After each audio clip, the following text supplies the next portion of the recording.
attitude.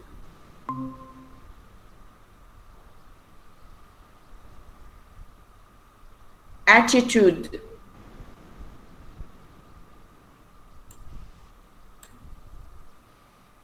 mentality.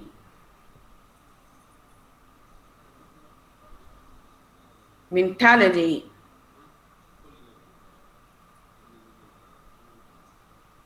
mentality.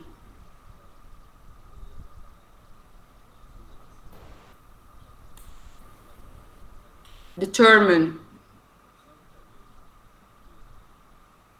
determine. determine. definite. definite. definite. طبعا determine احنا قلنا ان هي يحدد او يعرف شيء معين او يخلي حاجه محدده او معرفه اللي هو definite or to define محدد. define. define. define. طبعا probably او possibly اللي هي حاجه محتمله. repeat. probably. common mistake some people say probably possibly. مش حاجه اسمها probably و possibly، لا هي just listen carefully and repeat correctly as much as you can. listen and repeat. probably. probably. probably.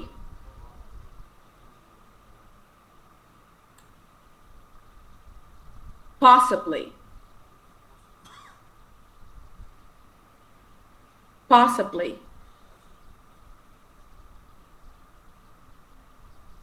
possibly.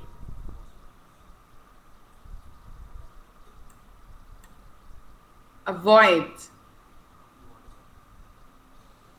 avoid. avoid. skip. skip. skip. common. كلمة common هنا بقى مش جايب معنى شائع، هي جايب معنى مشترك اللي هي common ground. okay. common. common. common. mutual. mutual. mutual.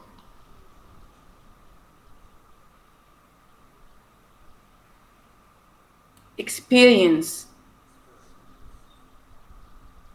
experience هي الخبرة. experience. field. طبعا field اللي هو مجال. field. field. field. profession. profession اللي هو ايه؟ مهني، حاجة او تخصص، مهنة او تخصص. profession تخصص. profession. profession. profession.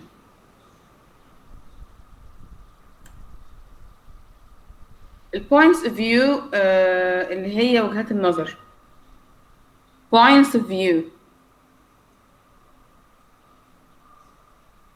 points of view. points of view.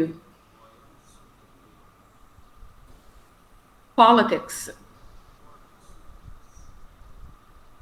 politics. politics دي طبعا السياسة أو السياسات عموما، وpolicy برضو اللي هي معناها سياسة مؤسسة، سياسة دولة وهكذا. policy. policy. policy. country not country. في يعني common mistake some people say country. no, it's country. country. country. country,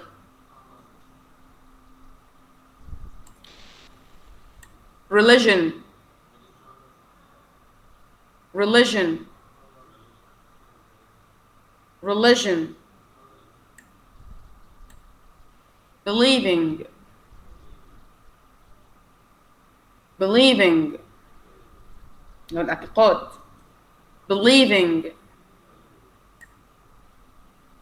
faith اللي هو الإيمان, faith, faith, like that, yes, faith,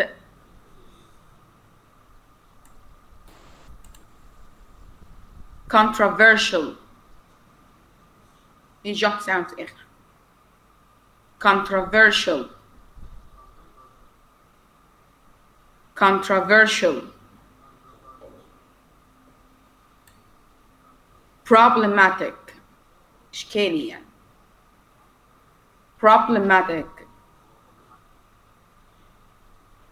problematic, salary, salary, salary, marital,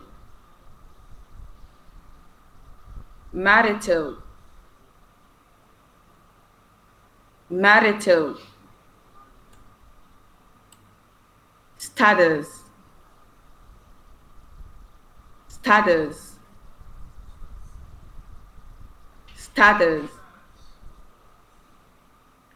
marital status,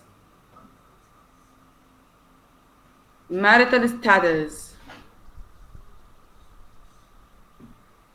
marital status,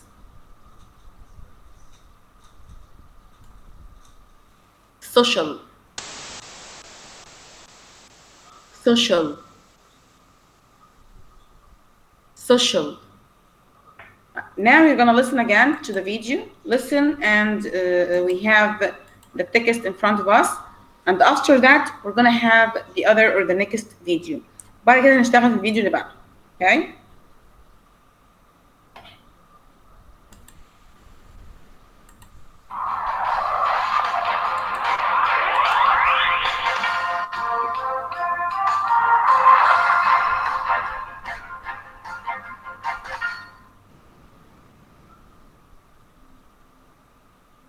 Impressions count, and once made, they are hard to change. How do you make a good first impression on someone who meet for the first time? Here are 3 tips for making a positive first impression. First, to impress people and help make them feel close to you, try to remember their names and repeatedly mention their names throughout the conversation.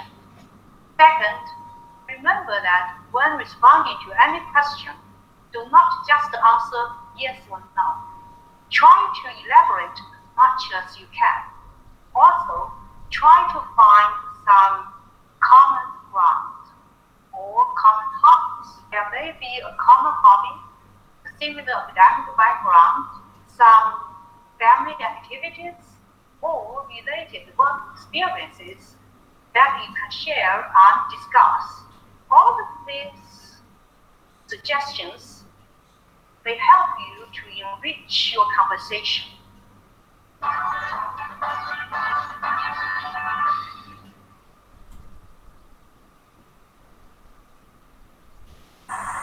So, you're near here, are you? Yes, I do. I'm Fabian Beltran. I'm from Colombia. I'm living from China. Nice to meet you. Nice to meet you too.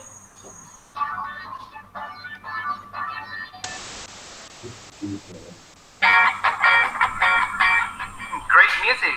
Yes, I really like pop music. And so do I. Lately, I've been listening to Taylor Swift. Wow, she's also my favorite.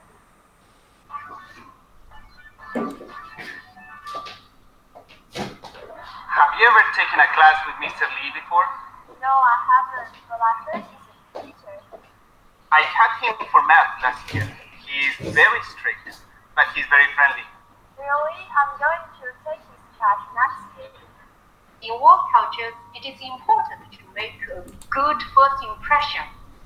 A person's attitude and actions will determine how you feel about that person and whether or not you wish to talk with them again.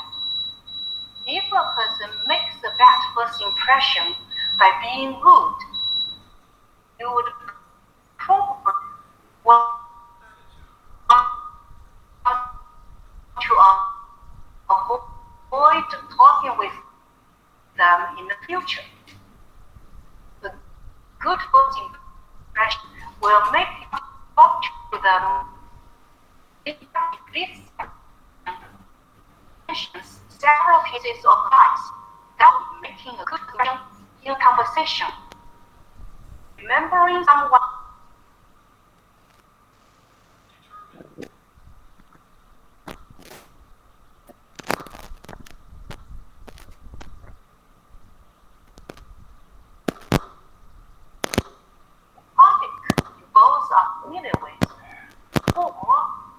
You can relate to. This helps connect you to the other person and makes conversation easier. In the conversations with Fabian and Zhang Yunlin, they discuss things like where they are from, what kind of music they like, and a teacher they both know of. Other topics that are good for opening conversations are movies, weather, travel, work, school, and hobbies. Topics that are not good for first conversations are politics, religion, controversial topics, or information that are too personal, like age, salary, and marital status.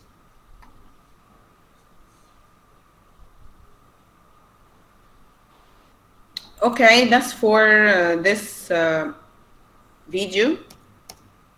Let's have here meeting someone new. نشوف بقى بعض المواقف، يعني نعمل support كده للsituations اللي هي real situations ونشوف يعني الموضوع ماشي ازاي. This is the second video. But before that, do you have any questions? في أي حد عنده أي سؤال؟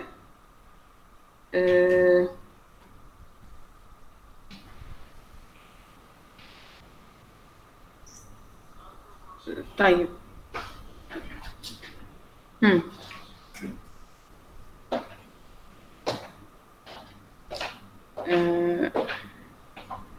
صفحة رقم كام؟ لا احنا مش شغالين من صفحة.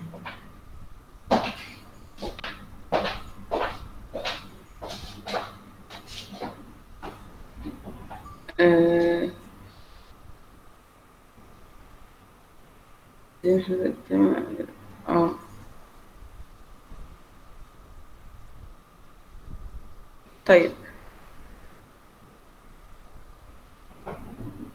هو احنا ظبطنا الصوت يا جماعة عشان خاطر الناس تبقى سامعة كويس، يعني متقلقوش. طيب اوكي. طيب يعني if you have any questions for what we have taken, you have 1 minute to open the mic and to ask me. يعني اي حد عنده اي سؤال في دقيقة واحدة بس للأسئلة عشان هنتابع الفيديو اللي بعده. If you have any questions, open the mic.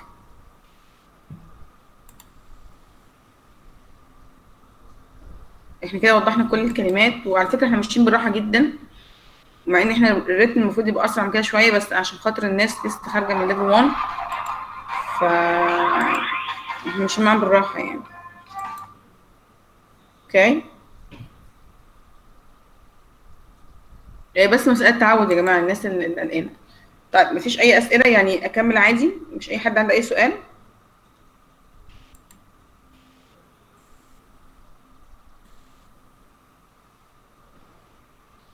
مفيش أي حد عنده أي سؤال؟ طيب. كان برضه في أستاذ بسام كان بعت حاجة كده. مش عارفة.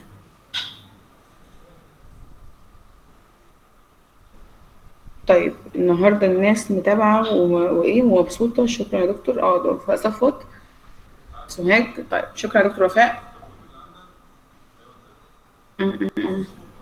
طيب let's complete طالما ما حدش عنده سؤال.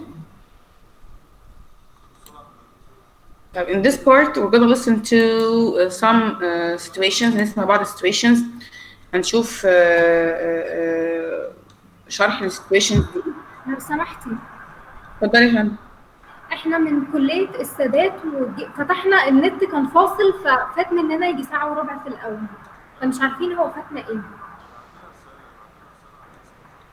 ايه. هو احنا بنتكلم عن الفيرست امبريشن، ازاي تدي لحد انطباع من اول مره كويس، وده الفيديو اللي احنا سمعناه. يعني انت ممكن مثلا يعني ساعه وربع كتير قوي ان انا هعوضها ازاي؟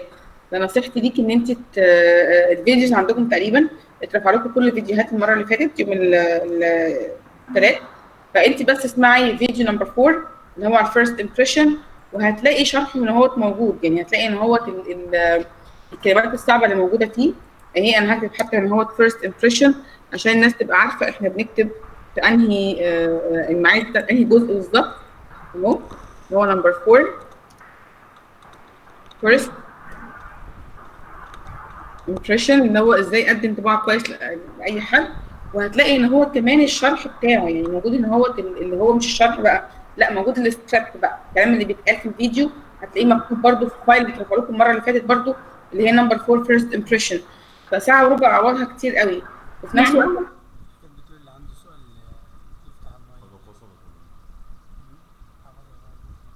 وتشوفي الكلمات الصعبه برده بالنسبه لك، يعني فاهماني؟ حضرتك ما بدأتيش في المحاضرة اللي كان فاضل كام فيديو في المحاضرة اللي فاتت، حضرتك ما بدأتيش فيهم المحاضرة دي؟ ما بدأت يا بنتي اللي هو الفيرست امبريشن اللي هو فيديو نمبر 4، وهكمل دلوقتي هبدأ فيديو نمبر 5 اللي بيتكلم عن الديفرنت يعني مثلا when you meet something someone new. هبدأ دلوقتي اللي هو فيديو نمبر 4، وده السكريبت بتاعه الخاص بيه الكالتشر فوكس meeting someone new. ده هنعمل فوكس قوي يعني اللي هو التركيز بقى الثقافي لما اجي اقابل حد لاول مره. طبعا هيكون في الكلاس الثقافي ده اللي احنا هنبدأ نسمعه دلوقتي. مش شكرا. انا متاسفه جدا ليكي بس الساعه ربع كتير قوي، فيعني عارفه لو 10 دقائق ربع ساعه. بس هو معرفش، هو النت كان فاصل هنا. انا على عيني وعلى راسي والله، بس يعني كده انا هعطل بقيه الناس. كنت لسه بتكلم بقول دلوقتي ان احنا شغالين برتم بطيء جدا. ماشي شكرا. يعني المحاضره لسه في اول اسبوع. نعم. sorry close the mic please. thank you. لو سمحتوا الاسئله هتبقى ازاي في المواقف دي في الامتحان؟ طيب بصوا يا جماعه، الفيديوز اللي احنا نسمعها دي لما نيجي نخش على السايت ويبدا السايت يتفتح لنا هنلاقي بعد كل فيديو في اختبار، في اكزام. الاكزام ده من 6 ل 10 اسئله. تمام، من 6 ل 10 اسئله، واحيانا بيكون 12 سؤال. بيكونوا على ايه؟ بيكونوا على اللي انا سمعته، على الحاجات اللي انا سمعتها، مثلا معاني الكلمات اللي انا سمعتها، او المواقف مثلا مين قال ايه. فهو احنا بنسمع نركز كويس قوي في كل كلمه، لان هو هيسالني ممكن يقول لي مثلا فيبيان قال ايه؟ قال ان هو مثلا من كولومبيا ولا من تشاينا، فابدا ان انا اختار. هيقول لي مثلا في الاستراكشرز مثلا يبدا يسالني الكلمه دي مثلا معناها ايه، مثلا معاني الفوكاب. يقول لي مثلا كلمه امبريشن معناها ايه، وبيرسونال ايمج معناها ايه. عشان كده انا بشرح معاني الكلمات. ممكن يسالني مثلا في استراكشر مثلا في معنى كلمه صفه او ادجكتيف، وده اللي احنا لسه هناخده. فبعد كل فيديو بيكون فيه اسئله على الفيديو ذات نفسه. بسمع الفيديو كتير على قد ما اقدر، مره 2 3 4 في البيت لحد ما الاقي كل الحاجات واضحه، وابدا كده افتح الامتحان اللي بعديه وابدا ان انا ايه اجاوب. لو قعدت مثلا في البيت واخدت نوتس كده وكتبت بايديا، او عملت مثلا كوبي بيست للتكست وحطيته في النوتس، هلاقي مثلا لما يجي السلايد فتح قدامي الفيديو تحتيه السكريبت، وفي الجنب كده هلاقي حاجه اسمها نوتس على ايدي الشمال. هلاقي كده في نوتس ان انا اعمل كوبي بيست للنوتس ان هو وابدا ان انا ايه لو انا عايزه اكتبها، لو انا عايزه انقلها الفايل عندي بره. انا شخصيا انا السكريبت جبته لكم ان انا كنت بعمل كوبي بيست من السكريبت احطه في النوتس، وابدا اخد من النوتس من الملاحظات اعملها كوبي بيست على الوورد. لانك لو عملت كوبي بيست من السكريبت ذات نفسه حبيت تحطه على الوورد عندك على الجهاز مش هيعمل معاك. تمام.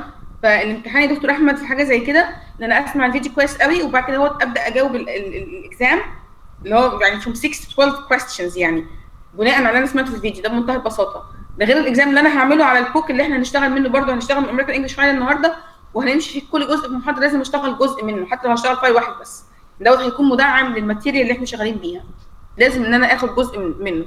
تمام؟ ده كل الفكره يعني. Thank you دكتور احمد. Let's start to listen to the cultural focus اللي هو number 5.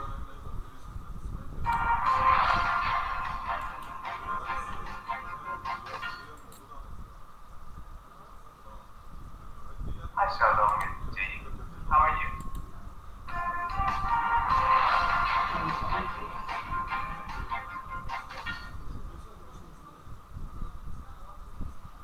Hi, Shalom and Dean. How are you?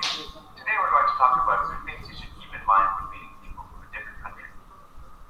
Most Western people have a first name, middle name, and last name. For example, John Edward Smith. Most people will not use their middle name in daily life, so you would call that person John Smith. Mr., Mrs., or Ms. with the last name, but not the first name. This means that it's polite to say Mr. Smith, but not Mr. John. Mrs. is used for women who are married, so if you don't know if a woman is married, you can say Ms. instead. Then, should we call you Mr. Glenn or Mr. Davis? Well, my full name is Glenn Michael Davis, but my last name is Davis. Please call me Mr. Davis. Okay, Mr. Davis. How about other people? Well, most people will call each other by their first names, even in a business setting. It's considered more friendly to call someone by their first name. However, in more formal situations, people might use Mr., Mrs., or Ms. with the last name. If you're not sure what you should call someone, you can ask, "How should I call you?" The person will tell you how they would like to be called.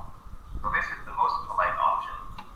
By the way, the most common baby names in the United States in 2013 were Jackson and Aiden for boys, and Sophia and Emma for girls.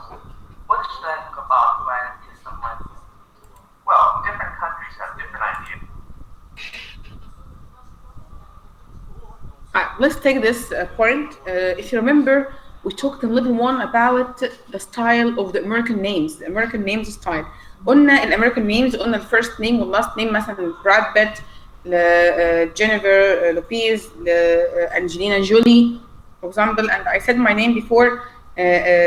نهلة the first name، سليم is the family name or the last name. فهو كل الفكرة هو بيتكلم في نفس الفكرة برضه.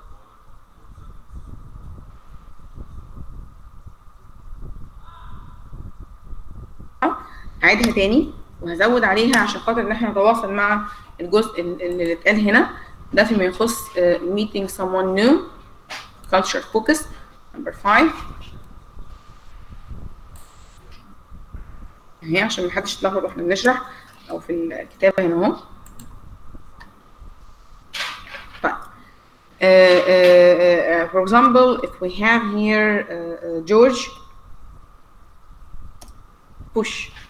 We have George Walker Bush. طبعا كنا عارفين جورج بوش اللي هو كان يعني he was the president of the United States of America، كان رئيس الولايات المتحدة الأمريكية. We have here we say or they have said before in the media they say his name in the American style George W. Bush. Okay طبعا بوش ده اللي هو يعني the last name or the family name، يعني في مجموعه اسماء في النص مثلا اسمين كده اختصروهم فقالوا جورج ووكر بوش، والميدل نيم ده بختصره اللي هو الاسم اللي في الوسط بعمل ايه دبليو دوت او بحط اول حرف منه واحط دوت. تمام؟ فعندي ان هو جورج اللي هو البيرسونال نيم اللي هو اسم الشخص اللي هو الفيرست نيم. تمام كده؟ فيرست نيم. طيب عندي بوش لاست نيم، فيعني نو واي ان هم يقولوا جورج دبليو بوش، فبيقولوا دايما مع الوقت جورج بوش. اوكي they say here جورج بوش right. طيب what about Walker? We have here Walker and the abbreviation او اختصاره W dot، ده اللي هو الميدل نيم the middle name اللي هو الاسم في النص او المنتصف middle name. right؟ طيب ده بالنسبه مثلا جورج بوش، عندي الفيرست نيم واللاست نيم او الفاميلي نيم، the last name or family name. okay that's it. طيب يعني قلنا برضه قبل كده مثلا examples اللي هي مثلا لبراد بيت مثلا we have Brad Pitt. okay Brad,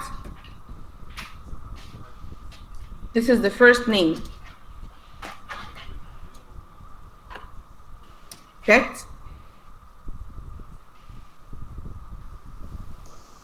the family name. okay خلي بالنا من حاجه زي ما هم قالوا ان هو they have said that you can't deal with someone and you can't call someone with his first name. ما ينفعش ان انا انده حد بالفيرست نيم لو التعامل فورمال، يعني في الامريكان ستايل لو التعامل رسمي بنده باسم الايه العيله right؟ يعني مثلا مستر بات، مستر بوش، مسز جولي اللي هي انجينا جولي مثلا. اوكي مسز لوبيز اللي هي مثلا جينيفر لوبيز. لو انا عايزه اقول لحد مثلا اسمه الاولاني او انده باسمه، ده بيكون حاجه فريندلي خلاص، مثلا نطاق الصداقه الصحوبيه، اي حد يكون قريب مني ممكن انا مثلا انده بالاسم الاول ليه مثلا هو الفيرست نيم مستر جورج، مستر براد، مسز انجلينا. ده بالنسبه للامريكان ستايل. يعني مثلا انا اسمي مثلا نهله ناجي واسم لحد الاخر مثلا سليم، يعني اسم طويل شويه تمام. فلما يجي حد يندهني مثلا وانا هكتب اسمي بالامريكان ستايل it's gonna be نهله for example ناجي سليم مثلا، اللي هو ايه نهله ان دوت سليم. اوكي وانا عندي نهله الفيرست نيم، نهله first name n dot middle name the middle name and slim last name or family name, last name or family name, right? So you're gonna call me for example Nahla Slim, right? This is the American style, Nahla Slim. Okay, this is number one. Number two, another idea. What's the difference between Mr., Mrs. and Ms.؟ ايه الفرق ما بينهم؟ Mr. any man، يعني any man، اي مثلا راجل او اي حد قول لي Mr. اي حد any man، right؟ Mrs. married woman، هي مثلا مدام married woman. okay طيب Ms. if you don't know if she's married or not، انا مش عارف هي مثلا مثلا متزوجه او لا، هي مثلا بنت او مدام، I don't know so I'm gonna say Ms. يكون لازم في لقب من قبيل الاحترام، مثلا هو سيدتي مثلا، مش عارفه اقول انا لسه مش عارفه اقول مدام، I can't say Miss، I can't say Mrs. so say Ms. okay Ms. if you don't know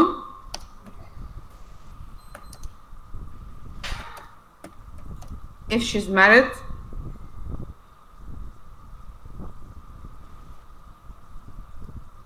or not.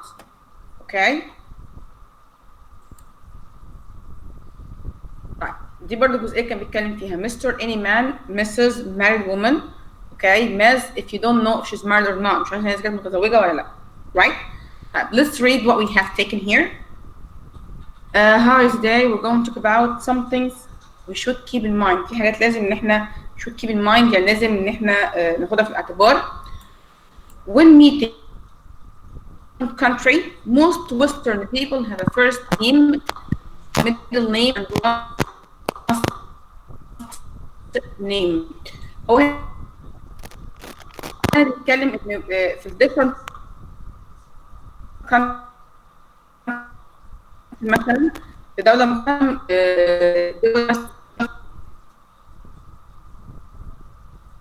جون ادوارد سميث، طبعا احنا كلنا عارفين جون سميث خلاص. فعندي جون فيرست نيم، ادوارد ميدل نيم، سميث the last name. Okay. Most people will not use their middle name in daily life. طبعا معظم الناس مش بيستخدموا الميدل نيم في حياتهم اليوميه. يعني مثلا مش اقول مثلا نهله ناجي سليم، نو، نهله سليم، جورج بوش، براد بيت، جينيفر لوبيز، انجلينا جولي، اللي هو الفيرست نيم واللاست نيم. اوكي. would call that person John Smith. ما ينفعش اقول مثلا جون ادوارد سميث، no, just John the first name and Smith the last name الاسم الاخير. You can use Mr, Mrs or Ms. بستخدم Mr أو Mrs أو Miss with the last name. ممكن أنده بالاسم الأخير، مثلا أقول Mr. Smith، Mrs. Lopez، Mrs. Judy، Mr. Pat. Okay. Miss Celine مثلا. Okay. لو حد مثلا ينده لي. That's it. But not the first name. ده بقى معناه إيه؟ This means that it's polite to say Mr. Smith, not Mr. John. ده بيبقى حاجة polite وتهذبية وحاجة formal برضو، إن أنا أقول مثلا Mr. Ms. or Mrs. before the last name، وإن أنا أنده حد أصلا باسم ليلى. أوكي؟ هي دكتور وفاء بعتة بتقول إن في عندها مشكلة. هي ما بعتليش. هي بعت على جروب اللغة الإنجليزية. لا هي في وقت عندها، هي مش بعتلي طلب عشان أقبلها. طيب. لما تبعت لي الطلب بتاعتك. Mrs. is used for women who are married. هو married women بقول عليهم Mrs. مدام. If you don't know if a woman is married or not, you can say Ms. هي TS بس الاسم منطقة ايه؟ Z. Ms. Okay. Then should we call you Mr. Glenn؟ طبعا هو اسم مثلا Glenn Michael Davis. How can we call him؟ يعني they are asking him، بيسألوه ازاي انده لك او اقول لك ايه؟ يعني Mr. Glenn or Mr. Davis، يعني your first name or last name. So he said my last name Davis, so call me Mr. Davis. Okay. طيب اتفقوا ان هم يقولوا Mr. Davis. How about other people؟ بيقولوا بقى الناس التانية انده لها ازاي؟ يعني he answers him، Mr. Davis answers him. Most people will call each other by their first name. معظم الناس هيندهوا بعض بايه؟ الاسم الاولاني. Even in a business setting، حتى لو في situation في شغل business. Okay. It's considered more friendly to call someone by their first name. ده بيعتبر ان هي حاجه friendly او حاجه ودوده ان انا انده حد بالاسم الاولاني، بس برضه طبعا بيكون في اللي هو يعني Mr. Mrs. Ms. and so on. Okay. That's it. طبعا الجزء ده متكرر، اللي هو even in، يبقى في حاجة متكررة في الكتابة. However, in more formal situations، في المواقف اللي هي يعني formal قوي، رسمية قوي، people might use Mr. Mrs. or Ms. with the last name. لازم في المواقف الرسمية قوي بستخدم ايه؟ Mr. Mrs. Ms. مع last name اللي هو الاسم الأخير. Okay. وفي حاجة بقى، if you're not sure what you should call someone، لو أنا مش عارف أنده الشخص قدامي دوت بالfirst name Mr. Ms. Mrs. first name ولا Mr. Ms. Mrs. last name، I should ask the person what do you prefer. أنا بسأل الشخص ده أنت حابب إيه؟ أنده لك إزاي؟ Okay. You can ask how should I call you. طبعا the person will tell you how they would like to be called. هو هيقول لك هو حابب يتنده ازاي. So this is the most polite option. ده اكتر حاجه تبقى polite ومهذبه، ان انا اقول له طب انت حابب اندهلك ازاي. ده شيء بيبقى كويس جدا يعني.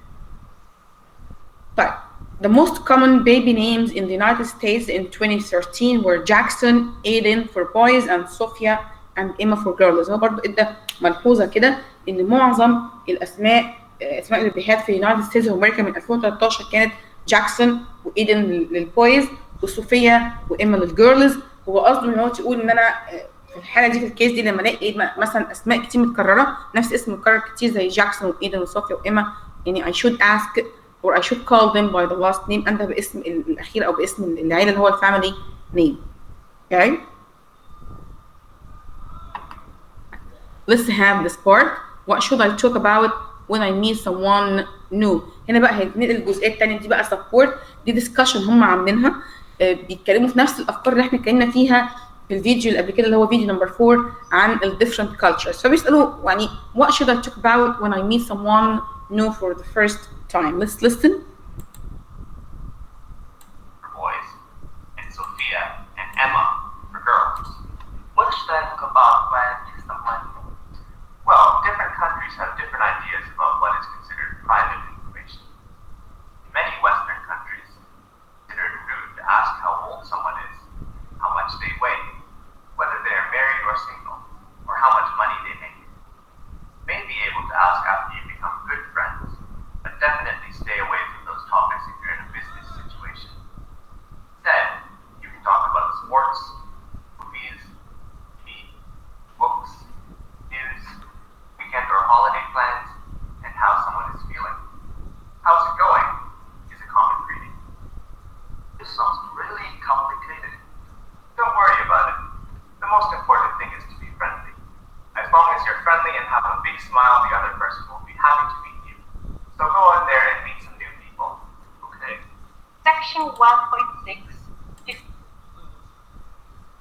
طيب let's go to this part that he has read or he has said. طبعا بيتكلم بقى يعني في نفس الافكار اللي اتكلمنا فيها في الفيديو اللي قبل كده.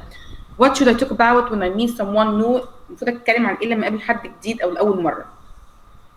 Mr. Davis here said different countries have different ideas about what is considered private information.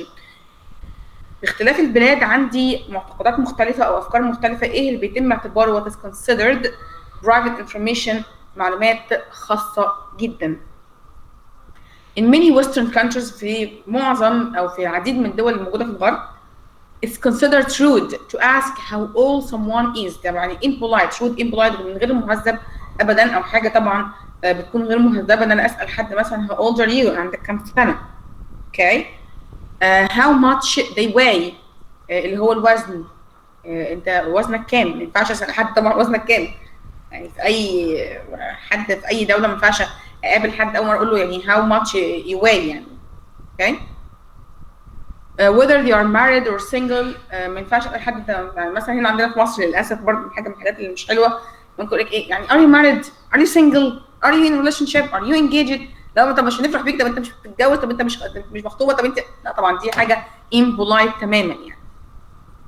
how much money they make، يعني مثلا بيكسبوا كام كل شهر، مثلا انت دخلك كام في الشهر، طبعا دي very very impolite يعني حاجه مش حلوه خالص وبيعتبر تطفل كمان انا اسال حد انت دخلك كام في الشهر او بتكسب قد ايه. it's not good.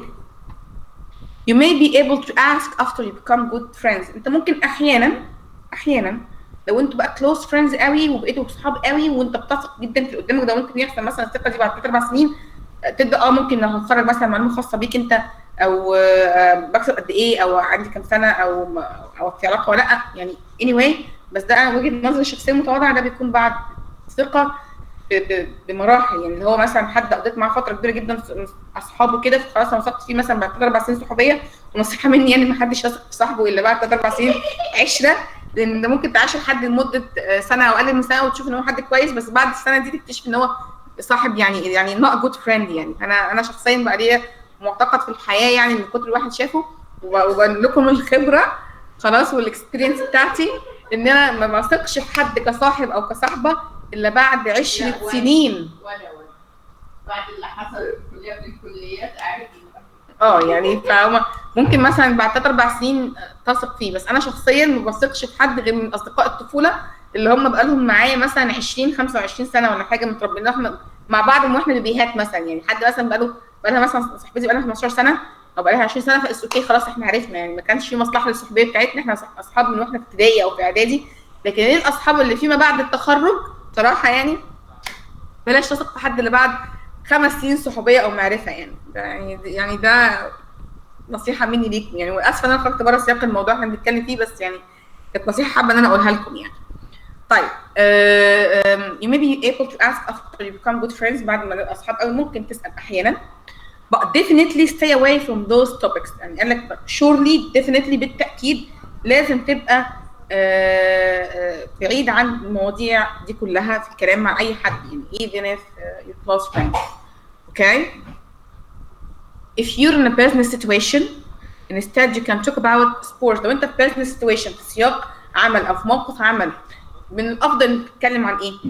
instead بدلا من you can talk about sports الرياضه movies الافلام اللي هي المواضيع العامه يا جماعه نتكلم فيها. هي دي اللي هتبين لنا الافكار والمنتاليتي والعقليه. هعرف اللي قدامي ازاي؟ هعرفه من خلال المواضيع العامه، اشوف اراءه وفكره المنتاليتي البيهيفيرزم السلوك البليفز المعتقدات وهكذا. تي في بتكلم عن مثلا تي في بروجرامز البوكس الكتب النيوز الاخبار الويكند والهوليداي بلانز الخطط مثلا بخطط الاجازه هعمل فيها ايه هسافر فين وان كان برضه حاجه خاصه شويه. and how someone is feeling how is it going for example الدنيا ماشيه معاك ازاي عامل ايه الاخبار دي بتبقى حاجه فريندلي شويه يعني it's common greeting يعني بتبقى يعني this sounds really complicated يعني او بتبقى common greeting sorry بتبقى هي التحيه العامه يعني how is it going يعني ايه الدنيا ايه الاخبار عامل ايه ماشي الحال معرفش ايه ليه الكلام العام يعني. طبعا حد من الستودنتس بيقول مثلا هو في الفيديو this sounds really complicated بيقول مثلا دي حاجه تبدو ان هي معقده شويه او complex فقال له don't worry about it ما تقلقش مستر ديفيس قال له ما تقلقش في الموضوع دوت the most important thing is to be friendly. اوكي يعني اهم حاجه ان انت تبقى friendly مع الناس as long as you're friendly كل ما كنت انت ودود مع الناس and having a big smile ويكون مثلا مبتسم the other person will be happy to meet you. الشخص الاخر هيبقى مبسوط ان هو بيشوفك طول ما انت مبتسم طول ما انت كويس طول ما انت ودود طول ما انت بتتعامل بشياكه وباحترام وذوق الناس الثانيه اكيد هتبقى حابه ان هي تشوفك يعني go out there and meet some new people. عشان كده بقول لك يعني خلاص بقى اخرج وابدا ان انت تشوف الناس.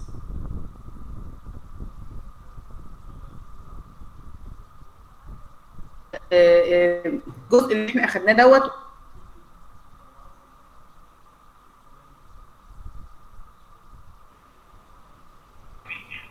So go out there and meet some new people. Okay. Section 1.6 discusses self-introduction. Several examples are given about how people from various backgrounds introduce themselves with a variety of information. Each begins by giving their name and typically follow that with where they are from. After that, each chooses different aspects of their life to focus on. Some choose hobbies, while others choose pets. Some talk a little bit about their families and give other simple information such as, I have one sister, while others give more in-depth information about their family, like what their siblings does for a living. When somebody offers information, that usually means that is a subject they are comfortable talking about. This is good because you don't want to ask questions or bring up subjects that are too personal. Personal information is a good term to remember because different cultures have different opinions about what is truly personal or private. As Glenn Davis points out in section 1.7, asking somebody's name, of course, is not rude. However, asking somebody's age might be. In America, it would be rude to ask an older woman her age. If asked, she might answer, that's personal. What she means is, that's private and not suitable for conversation.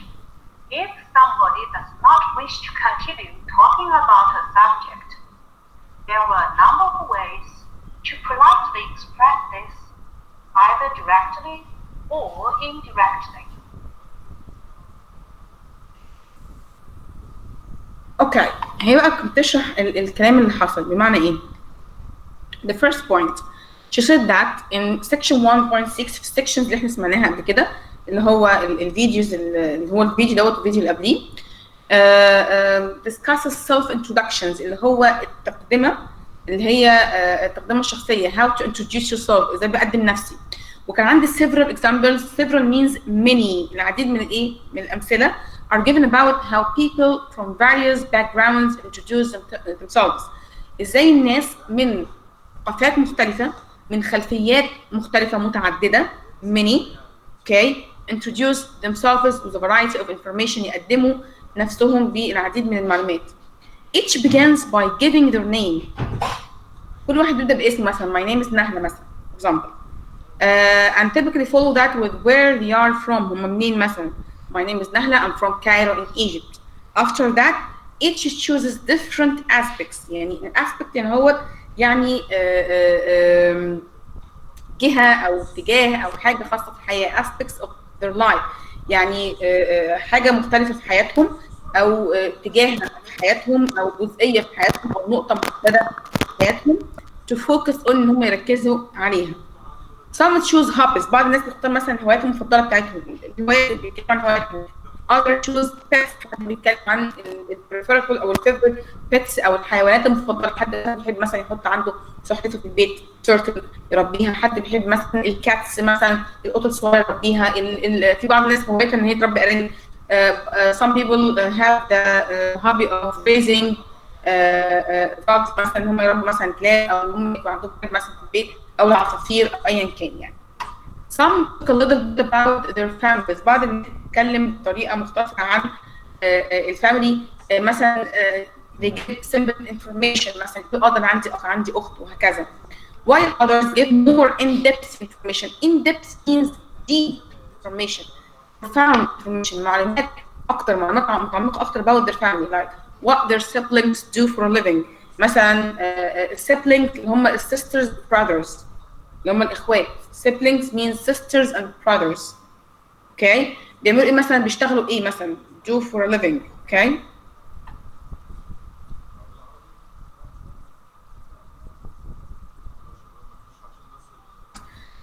يعني هم لما بيتكلموا مثلا عن معلومات خاصة بيهم قوي دي معناها إن هم مرتاحين في الكلام يعني. This is good because you don't want to ask questions or bring up subjects that are too personal. ده بيبقى أحيانا كويس لأن أنت مش عايز تتكلم في معلومات خاصة قوي أو مواضيع خاصة قوي فبالتالي أنت أو شخصية جدا فبالتالي خلاص يعني personal information is a good term to remember. في نفس الوقت بيقول لك إن المعلومات الخاصة دي أو المعلومات الشخصية بتبقى حاجة كويسة إن أنا أفتكرها. ليه؟ Because different cultures have different opinions about what is truly personal or private. علشان الثقافات المختلفة بيكون عندهم وجهات نظر مختلفة عن إيه اللي بيكون خاص فعلا قوي وإيه اللي بيكون private يعني إيه اللي بيكون شخصي personal وإيه اللي بيكون خاص private وفيه خصوصية وما ينفعش إن أنا أخش فيها. فبرضه كان بيتكلم إن مستر ديفيس اللي هو كان بيتكلم على students يشير إلى points out يشير إلى أو refers to asking somebody's name is not rude. إن أنا أسأل عن حد أو اسم حد ده يعني it's not rude it's not impolite ده مش حاجة غير مهذبة. However asking somebody's age might be. ومع ذلك إن أنا أسأل حد عن سنه أو عن وزنه طبعا زي ما قلنا قبل كده أو السالري أو الحاجات الخاصة قوي دي بيبقى حاجة impolite حاجة rude يعني حاجة قلة الذوق مثلا. In America it would be rude to ask an older woman her age.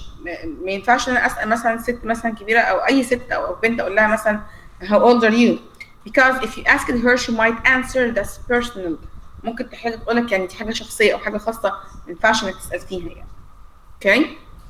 What she means is that's private. ان هي بتقصد ان هو ان دي حاجه خاصه ما ينفعش انك تسال فيها and not suitable ومن غير المناسب ابدا انك تتكلم تفتح معايا حوار for a conversation. If somebody does not wish to continue talking about a subject, there are a number of ways to politely express their either directly or indirectly. لو في حد مش حابب ان هو يتكلم عن الموضوع ده او عن حاجات خاصة بيه ممكن بطرق متعددة جدا يعبر عن رغبته ديت وان هو مش حابب ان هو يتكلم في الحاجات الخاصة دي سواء بطريقة مباشرة او غير مباشرة. انا مثلا كنهلة لما حد بيحاول يسألني في حاجة خاصة بيا قوي ومش عايزه ارد عليها يعني ببدا ان انا يعني ابدي استيائي او ان انا مش حابه اتكلم في الموضوع دوت سواء بطريقه مباشره او غير مباشره. اقول مثلا الكلام في الموضوع ده ما يصحش بطريقه مباشره او ان انا ابدا اخش مثلا واقول ده يعني ده في دول معينه الموضوع ده ما ينفعش تسال فيه، يعني بطريقه مثلا فاني او حاجه زي كده. اوكي طيب we're gonna listen again to the video. بس نشوف لو في. طيب you're gonna listen again and this time we're gonna have the script and all of the video. نشغل الفيديو كله على بعضه، احنا شرحناه نشغله مره كمان ونبدا نروح لحاجه جديده ان شاء الله.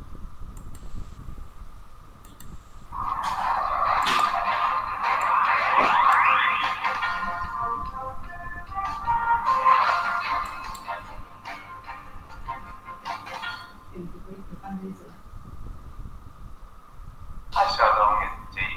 How are you? Today we're going to talk about some things you should keep in mind when meeting people from a different country. Most Western people have a first name, middle name, and last name. For example, John Edward Smith. Most people will not use their middle name in daily life, so you would call that person John Smith. You can use Mr., Mrs., or Ms. with the last name, but not the first name.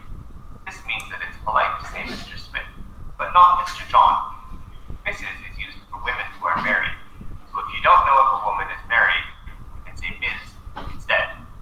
Then, should we call you Mr. Glenn or Mr. Davis? Well, my full name is Glenn Michael Davis, but my last name is Davis. Please call me Mr. Davis. Okay, Mr. Davis.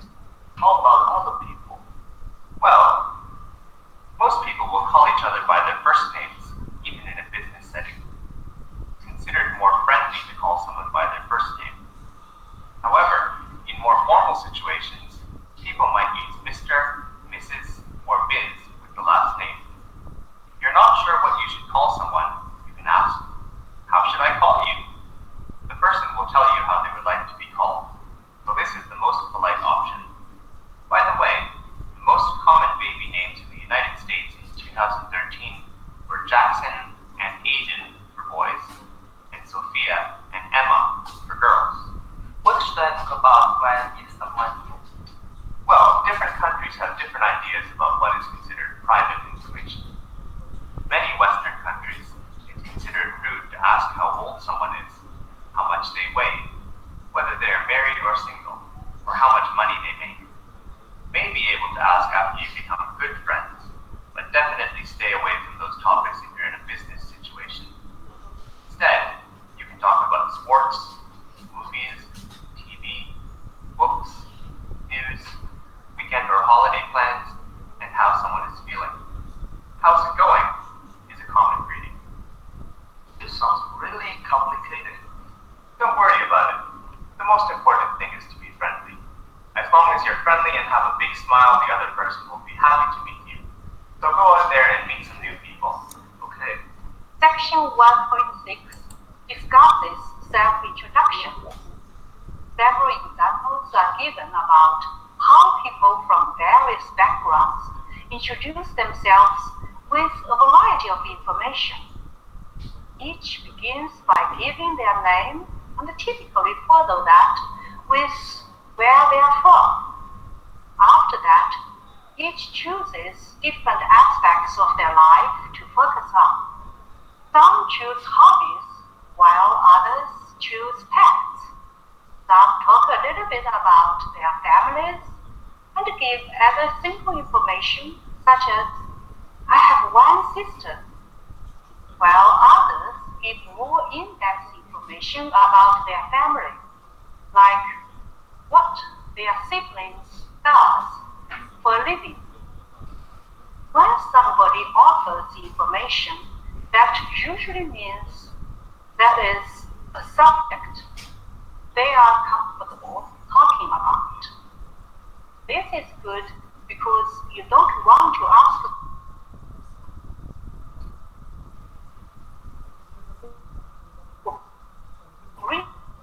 bring up is a good term to explain to personal. What is truly personal or private? As Glenn Davis points out in section 1.7, asking somebody's name, of course, is not rude. However, asking somebody his age might be. In America, it would be rude to ask an older woman her age. If asked, she might answer, "That's personal." What she means is, that's private, not suitable for conversation.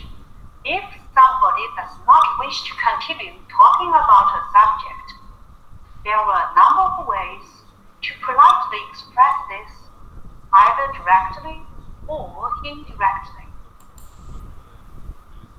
اوكي ممكن صوت الفيديو يعلى. والله احنا معلين صوت الفيديو، معلش فيديوهات معلش اصلا منخفض، بس يعني عذرنا الوحيد ان الفيديوز اصلا مع الناس يعني. دلوقتي هنخرج بريك يا جماعه ان شاء الله، هنرجع 1:15 باذن الله. This is a break, enjoy your break. 1:15 باذن الله بالثانيه اللي هم 12 و45 دقيقه هبدا. اوكي take your break, it's a break.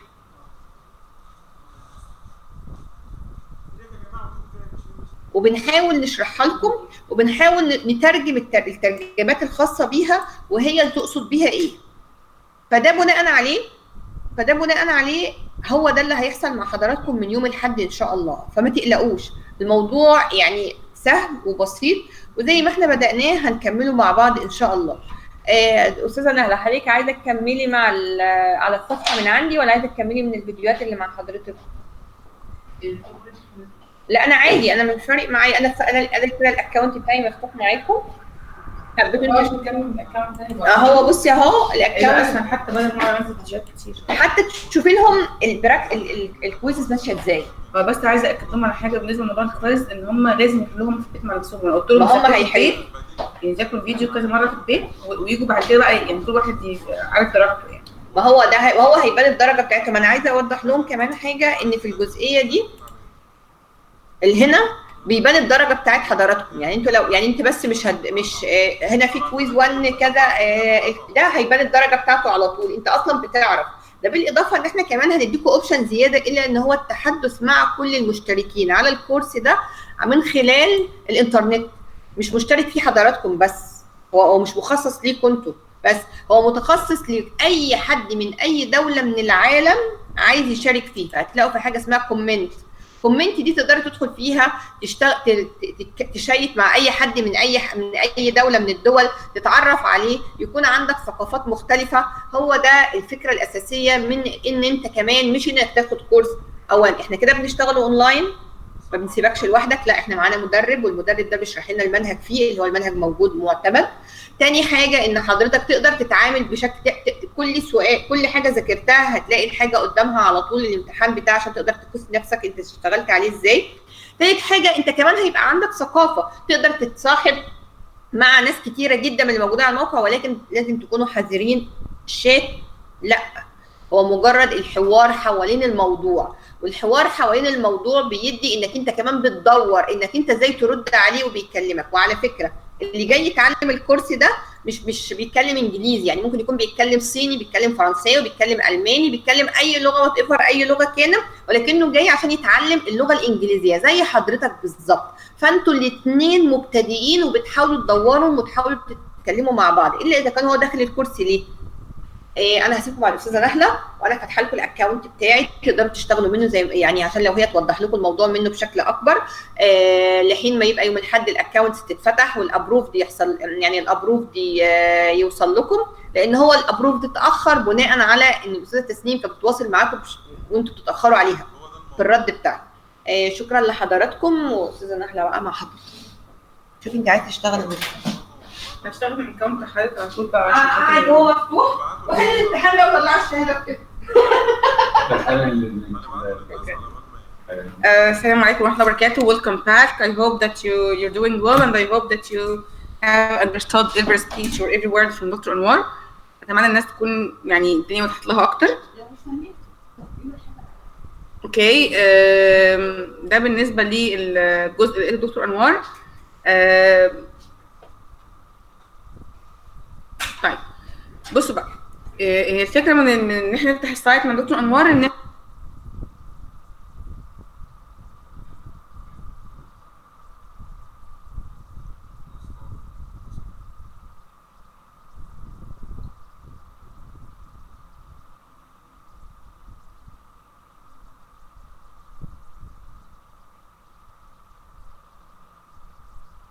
في البيت ان انا على فكره شكلي وحش قوي في الفيديو. اوكي، في البيت ان انا اذاكر الفيديو كذا مره وان اانا ابقى متابعه كويس قوي ويبقى عندي قدره ان انا احل الاكزام كويس. اوكي، لسه ستارت. ده يسهل كتير يعني اكتر من الموضوع رفع الفيديوز والحاجات دي. طيب احنا المفروض ان احنا نبدا اللي هو اوفيس اور الفيديو. تمام، ده بيكون عندي ان هو الفيديو شغال. اتمنى الناس تكون شايفاه عندها يعني. لو حد مش شايف الفيديو يقول يعني احنا بنعمل بريزنت ناو اصلا دلوقتي. انتر سكرين نعمل شير. طيب كده على ما اعتقد ان انتوا هتبقوا شايفين الحاجه اللي انا شغاله فيها، صح كده؟ ده بالنسبه اللي هو للسايت بتاع دكتور انوار.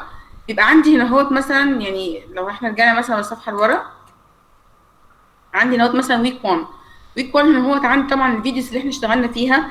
ده كان انتروداكشن، وبعد كده الجريتنج ان ديفرنت تحيات او التحيه في الثقافات المختلفه، وكان عندي بعديها اللي هو الجريتنج وبعديها براكتس كويس.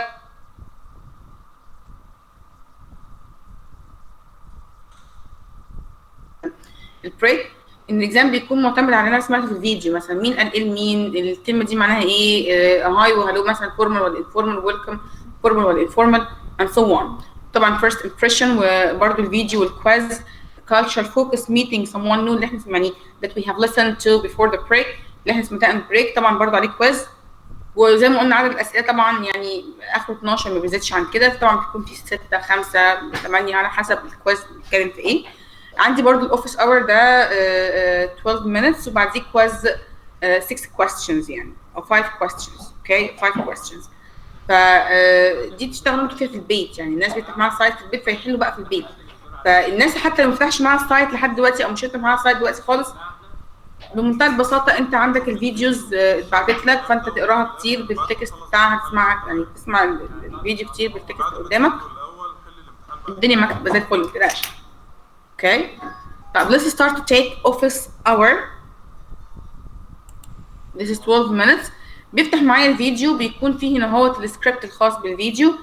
الناس اللي انا كنت بقول لهم ياخدوا ملاحظات ازاي بمنتهى البساطه، ممكن مثلا اعمل مثلا هنا هو الكوبي اللي هو سيف نوت، فيطلع لي هنا هو على الجنب في اول نوتس، فابدا انا اخده كوبي بيست من هنا واحطه على الوورد عندي. يعني ابدا انا مثلا اعمل هو ايه مثلا اهو كوبي، اعمل بقى بيست في ملف الوورد اللي عندي على ايه، على اللابتوب او على الكمبيوتر. ليه؟ لان انا لو حاولت اعمل ان هو كوبي بيست من التكست تحت الفيديو مش هيعمل معايا.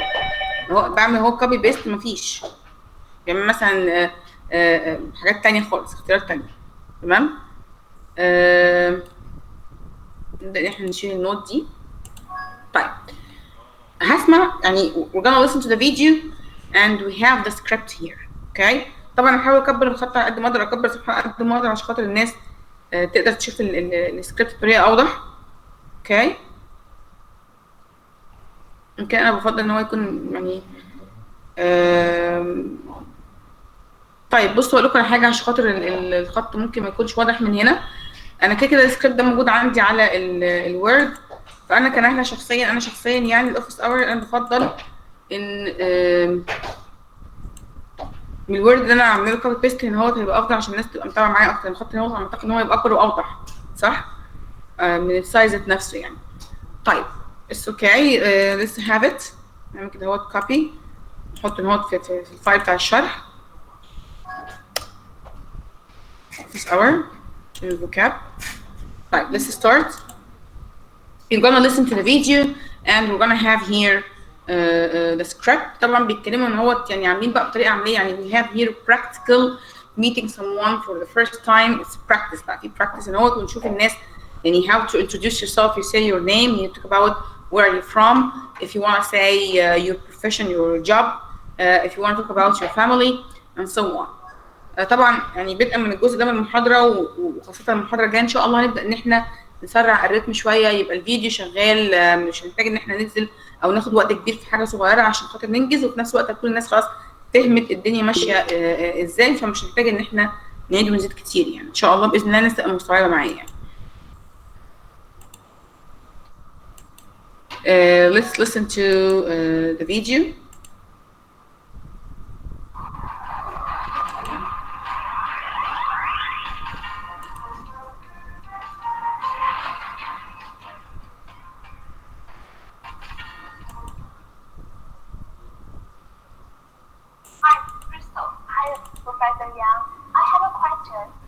me someone for the first time, I really don't know how to introduce myself. Could you give me some suggestions? Let's look at the two videos. There are هو two في young مش عارفه بصراحه، معلش انا هقطع الفيديو. I'm sorry بجد، بس انا يعني انا معلش الصوت عندي اخر حاجه سواء من الفيديو او من اللاب، وفي نفس الوقت الصوت بيوصل للناس ضعيف يعني. ما هو يعني هو على اخر الصوت مفتوح على الاخر، كل حاجه العاليه على الاخر خالص. والفكره بس ان الفيديوز ذات نفسها اللي موجوده في السايت صوتها اصلا منخفض، فلازم اللي يسمع يا جماعه حتى واحنا في البيت نسمع هنلاقي ان احنا لازم نحط هاند فري او نحط هيدسيت ونعلي الصوت على الاخر عشان نسمع كويس، فهي دي مشكله. نعم الصب نجربه طيب لما نشوف هيوصل لهم ولا لا الصوت. يعني just seconds please، ثواني بس. شكرا يا مستر مصطفى، شكرا.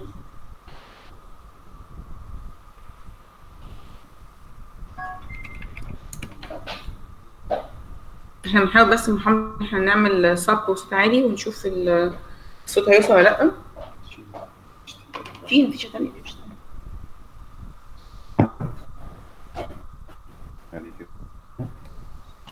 listen وقولي كده لو كان الصوت فرق معاكم.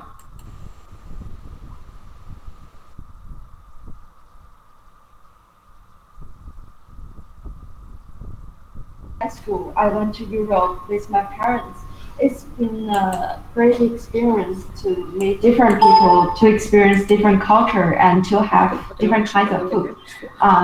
I like the pizza in Italy, the beer in Germany, and also the desserts in France.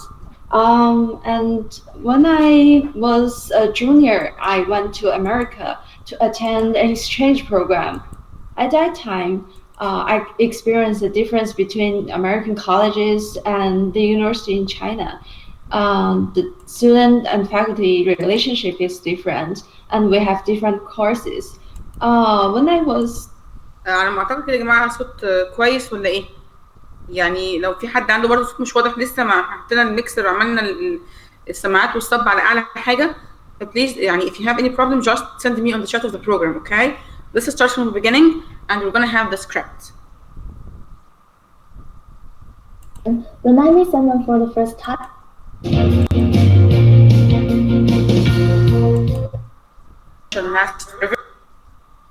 Hi, Crystal. hi, Professor Yang. I have a question. When I meet someone for the first time, I really don't know how to introduce myself. Could you give me some suggestions? Let's look at the two videos. There are two young ladies from Tsinghua. They meet in front of our department. Hello, everyone. My name is He Yi. You can call me Lily. I'm a student in Tsinghua University. I like go traveling. When I was in high school, I went to Europe with my parents. It's been a great experience to meet different people, to experience different culture, and to have different kinds of food. I like the pizza in Italy, the beer in Germany, and also the desserts in France. And when I was a junior, I went to America to attend an exchange program. At that time, I experienced the difference between American colleges and the university in China. The student and faculty relationship is different, and we have different courses. When I was an undergraduate student, my major was English. I changed my major to education for graduate study because I'm very interested in what's going on in Chinese universities and what's the difference between China and America. My name is Zhang Ziwei. I'm from Myanmar. I've been to China for 2 years. I majored in education. Let's start to have the first girl at first. What does she says? Sorry, what does she say? هي بتقول إيه هو في الفيديو. Actually, she started to say her name. My name is Hiyu. You can call me Lily. I'm a student in Tsinghua University. يعني أنا مثلا طالبة في جامعة Tsinghua. I like traveling. She started to talk about herself, her hobbies. What does she prefer? بدأت إن هي تقول مثلا هي بتحب إيه مثلا. I like traveling. When I was in high school, I went to Europe with my parents. بدأت إن هي تقول مثلا عن experience بتاعتها. مراحل معينه في حياتها مثلا، الحاجه اللي هي حابه تتكلم عنها من غير ما حد يكون بيسالها بطريقه فضوليه يعني. انا مثلا رحت مثلا يوروب with my parents مع والدي ووالدتي مثلا. It's been a great experience to meet different people, to experience different culture. بتقول ان هي كانت حاجه ممتعه جدا ان هي تشوف ثقافه مختلفه، تقابل ناس مختلفين and to have different kinds of food. ويكون في انواع مختلفه من الاكل. يعني she says that she likes the pizza in Italy. قالت ان هي مثلا بتحب تاكل مثلا البيتزا مثلا في ايطاليا. بتحب مثلا the beer in Germany. beer اللي هي طبعا a kind of wine اللي هي البيره يعني. اوكي طبعا اوكي. and also dessert in France. بتحب مثلا الحلويات مثلا اللي هي الفرنش dessert اللي هو السويت فود اللي هي الحلويات فرنسا. زي مثلا احنا عندنا مثلا حاجات شرقيه اللي هي الايسترن ديزرتس اللي هي مثلا كنافه البسبوسه. هم برضو عندهم الديزرتس الخاصه بيهم في فرنسا. in France she started to talk about her different experience. يعني when I was a junior لما كانت مثلا لسه طالبه صغيره I went to America to attend an exchange program. لما كانت لسه طالبه اصغر شويه بدات ان هي تروح لليونايتد ستيتس عشان تحضر exchange program اللي هو برنامج التبادل الثقافي، التبادل العلمي وهكذا. مثلا طلبه في بلد يروحوا مكان طلبه تانيين يبداوا يتعلموا حاجه مختلفه ويرجعوا يعلموها تاني للطلبه اللي في بلدهم and so on. At that time, I experienced the difference between American colleges and university in China. بدأت في الوقت دوت إن هي تشوف الفرق ما بين الأمريكان colleges اللي هي مثلا الكليات في أمريكا والجامعة في الصين. The students and faculty relationship is different. بتقول إن العلاقة ما بين مثلا الطلبة والكلية كانت مختلفة and we have different courses. كان ليهم مثلا كورسات ومواد مختلفة. When I was an undergraduate student لما كانت لسه طالبة قبل التخرج يعني my major was English. كان التخصص بتاعها الميجر أو التخصص الخاص بيها كان English. I changed my major to education for graduate study. بدأت إن هي تغير أو غيرت فعلا تخصصها للتدريس أو التعليم مثلا للتخرج أو المتخرجين. Because I'm very interested in what's going on in Chinese universities. هي مهتمة جدا بإيه اللي بيحصل في الجامعات.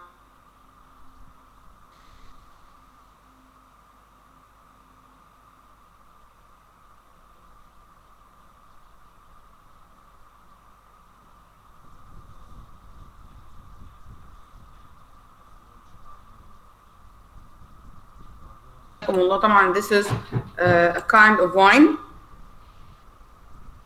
Okay, we have here beer. Sorry,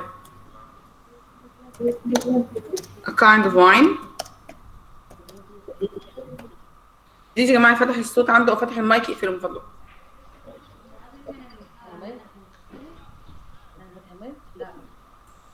هو كده مش تمام خالص، لو سمحت فتح المايك يقفله. Okay. طيب. Then we have undergraduate. Undergraduate. We say here grad. With the DU مع ال DU ونقول الج sound. Graduate. Okay. Undergraduate means a student, still a student. Okay. We have here undergraduate.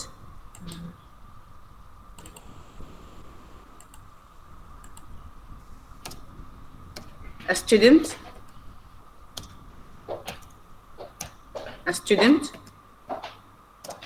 in a faculty. Okay, or still a student in a faculty. Still a student لو ما قبل التخرج يعني. Still student in a faculty, right? Then we have here major. She says here my major. Major here means field or profession اللي هو التخصص. يعني field of profession هو مجال التخصص أو التخصص ذات نفسه. So I have here major. I have here major, a field of profession. Right? Then I have here cause means because اللي هو سبب. Cause means because in the same way or the same meaning. Cause means because. Okay. Then I have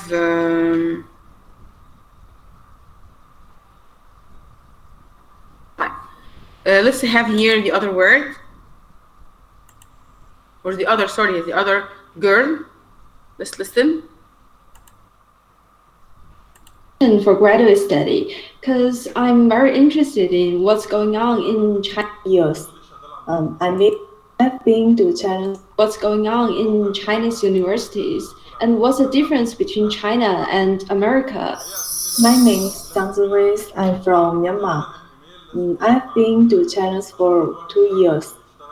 I majored in Chinese literature. There are 5 people in my family: my grandparents, my dad, my sisters, and I. My grandparents are very healthy. They go forward together every morning. They both love me so much. My grandpas usually share his story with me, and my grandmas usually got me many delicious food. My father is the person who loved me most in this world. I like my families. I feel happy to be a member of them.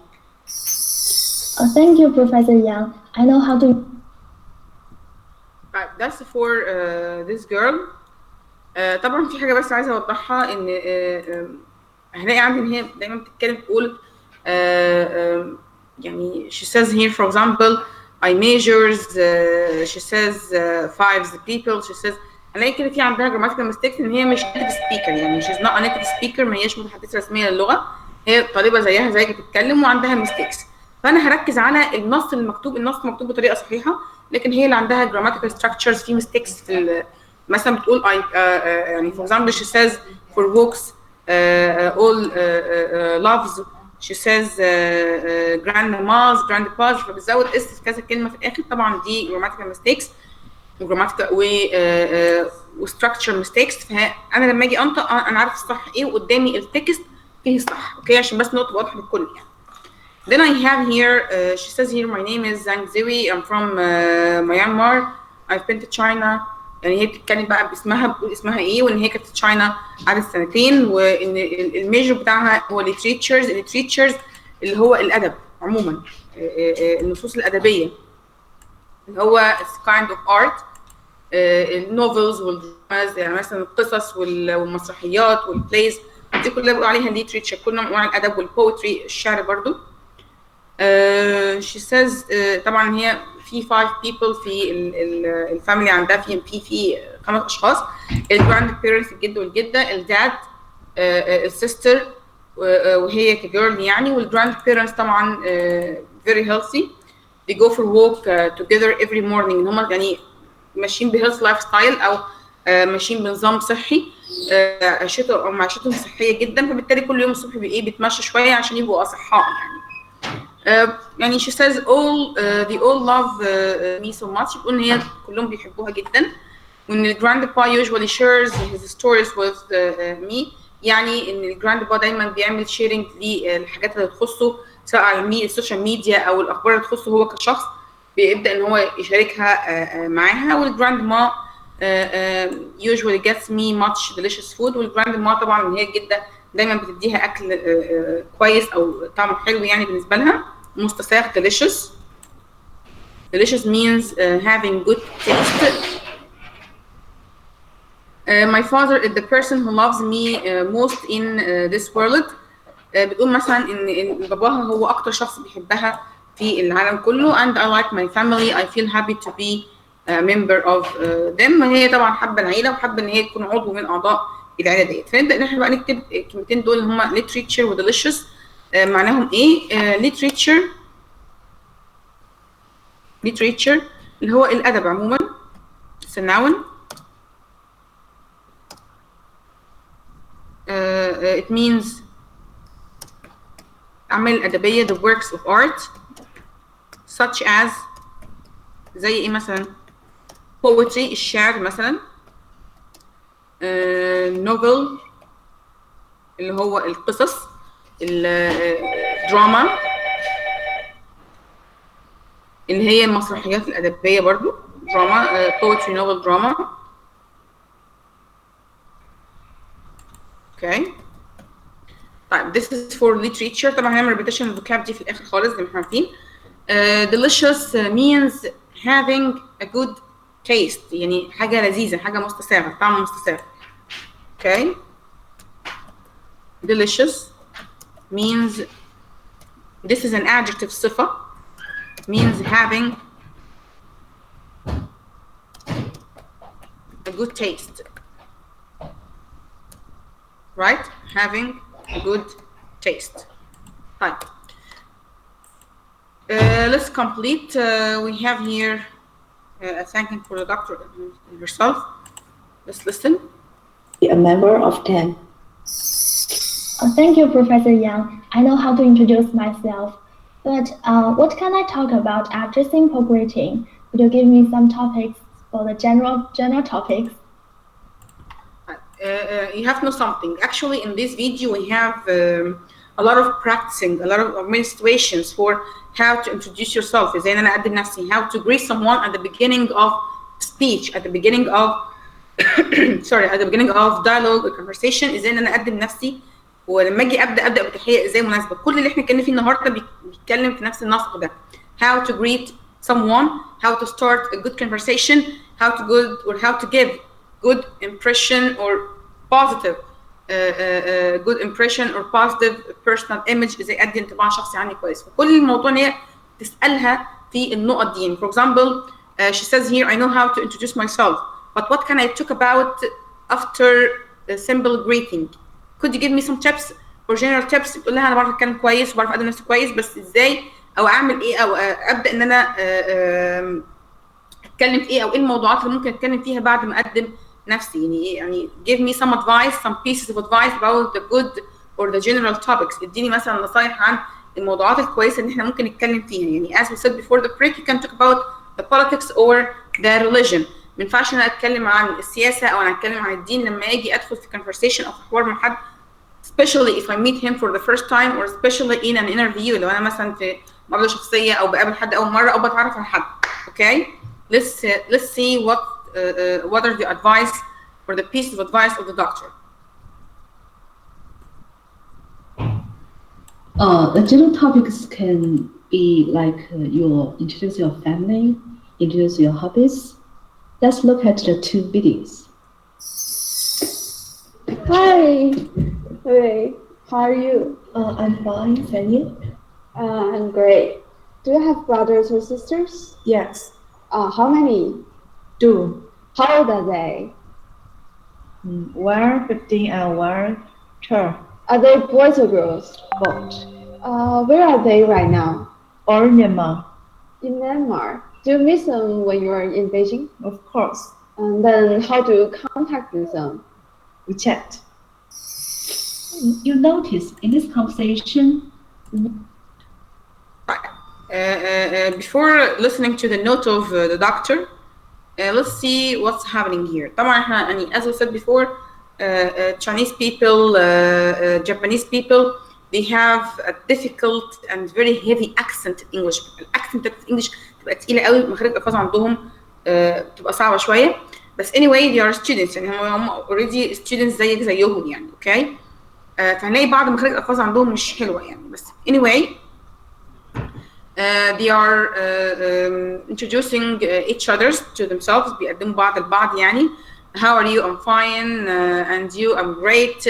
أنا كويس جدا أو كويسة جدا. Do you have brothers or sisters؟ نبدأ إن إحنا نتعرف عليها. مثلا عندك أخوات بنات، أخوات ولاد. How many? How old are they؟ بنبدأ إن إحنا نقول مثلا 1 15 and 1 12. طب are they boys or girls؟ She says here past. هما الاثنين ولد وبنت. Where are they right now? They are in Myanmar. Do you miss them? هل أنت مفتقداهم؟ طبعا مفتقداهم في بكين أو in Beijing. تمام. How do you contact with them؟ إزاي بتتواصلي معاهم؟ قالت يعني we chat. يعني they have chatting on Facebook, social media, whatever, WhatsApp, Instagram, Viber. Anyway. Okay. Contact اللي هو يعني الاتصال communication. Contact. How do you contact with them? Contact as a verb. I have contact as a verb and I have contact as a noun. طبعا طريقة النطق تختلف من verb and noun بس anyway to contact someone or to have a contact, this is to communicate. يعني اللي هو to communicate or to have a communication. To communicate اللي هو يتواصل، أو اللي هو ال communication اللي هو الاتصال كنوع يعني. All of these words are gonna be repeated and practiced after finishing, okay? Let's have here the comment of the doctor on this video. Or Myanmar. In Myanmar, do you miss them when you are in Beijing? Of course. And then how do you contact with them? We chat. You notice in this conversation, one of them asks questions, another one gives a very, very brief answer. If you're giving brief answers, you're telling people you don't want to continue the conversation. So if you greet each other, after that you answer very, very briefly, it's both rude and also you are not sociable. So my suggestion is you give people a little bit more about the information you're talking about. For example, you say, there are 4 people in my family. Mm-hmm. Then we'll say, my father is a teacher and he taught history in the middle school, but now he's retired. Mm-hmm. You give 2 more information about your daddy, and then the conversation can go on and on. Yeah, I read Jinyo's novel. He said, you should give us questions that our conversations can be continued. So not just answer others, but give them questions. The conversations continue, right? You are absolutely right. Let's look at another example. Right. The idea here is that in the first conversation that we listened to, one of them asked the questions and the other gave brief answers. حد كان بيسأل وحد كان بيدي معلومات يعني مختصرة قوي. Yes, no, one brother, one sister, 115, 116 and so on. إجابات مختصرة جدا. Which means that you're telling people you don't want to continue the conversation. ده معناه لما تدي لحد إجابات مختصرة أو مقتضبة بمعنى أصح, it means that you don't want to talk with them. أنت مش عايز تتكلم معاهم. You don't like them. مش حابب إن يكون في تعارف بينك وبينهم مثلا أو بينك وبينه أو بينك وبينها.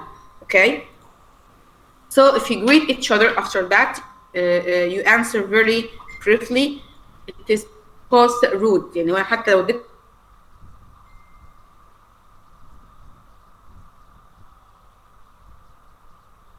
ايوه لا yes no just one just two goodbye مع السلامه اللي هو مش حابب اتكلم معاك اصلا يعني.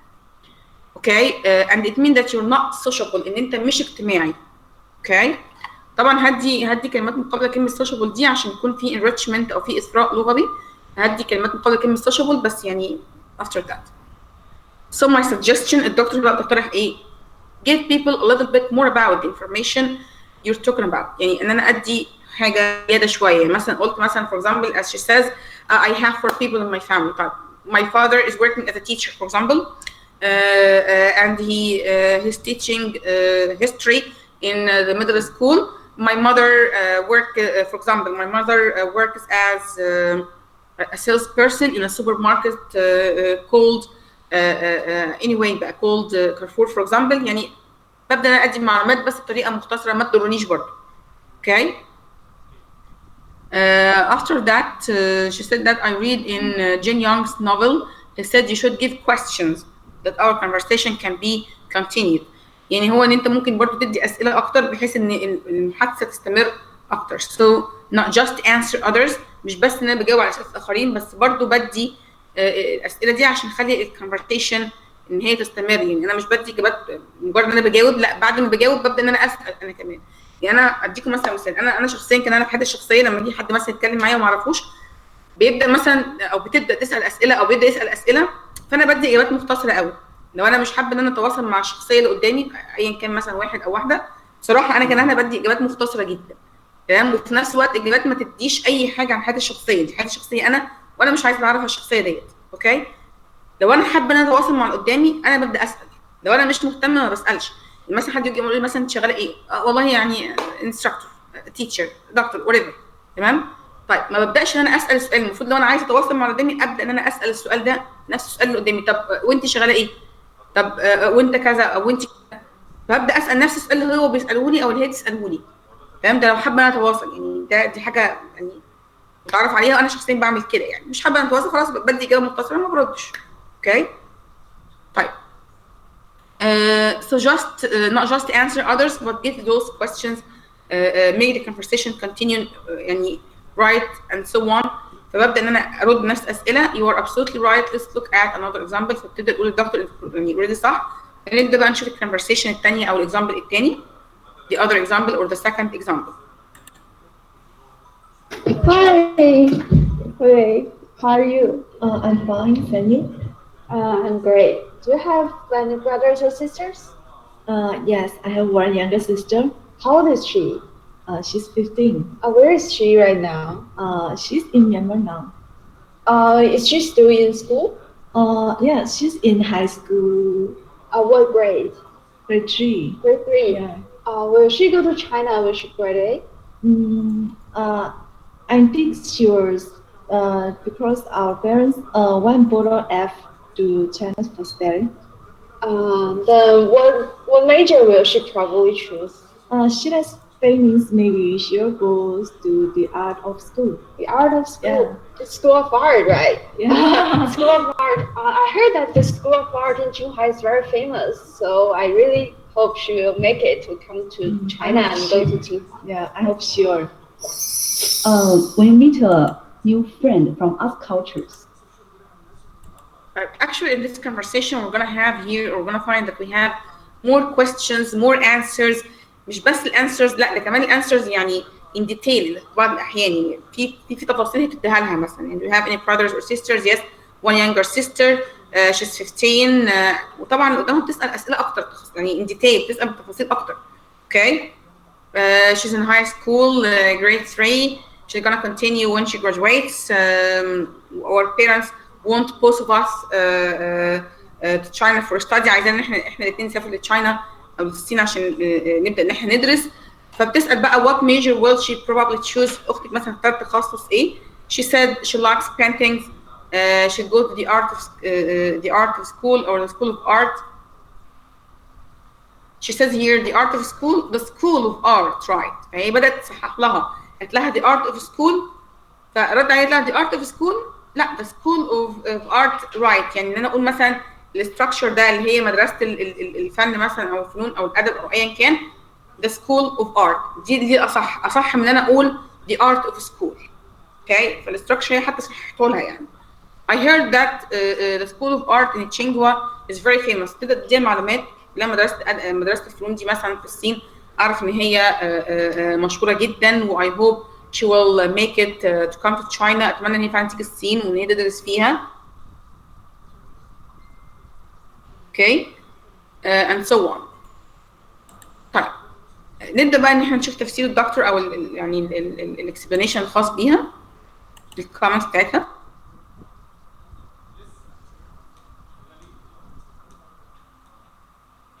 his name is Tony Wright. You will say Mr. Wright. Then you check with him, can I call you Tony? If he say, no, not Tony, just call me Professor Wright.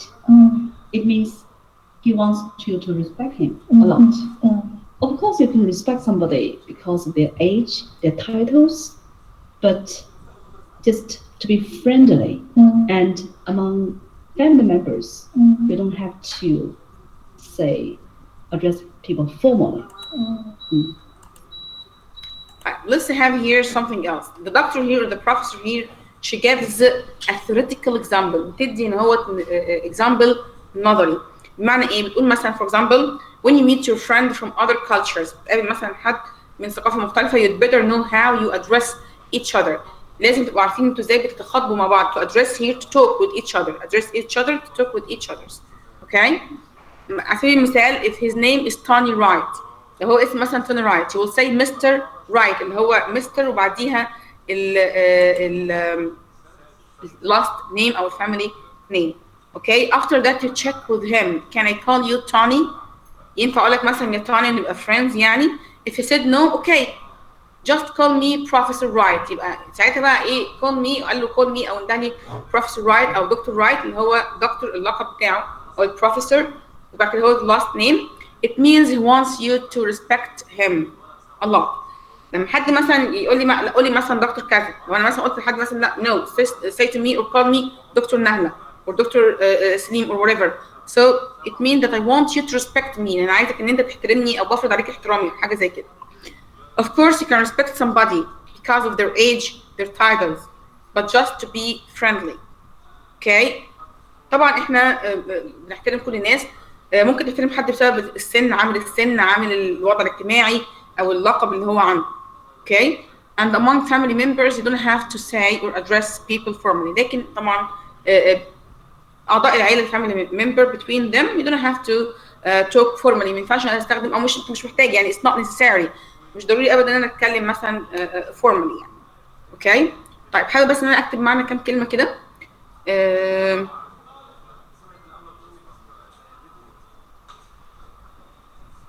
طبعا البينتنج اللي هو drawing and coloring، اللي انا ارسم والون، اللي هي البينتنجز عموما هي الصور يعني المرسومه والملونه. اوكي.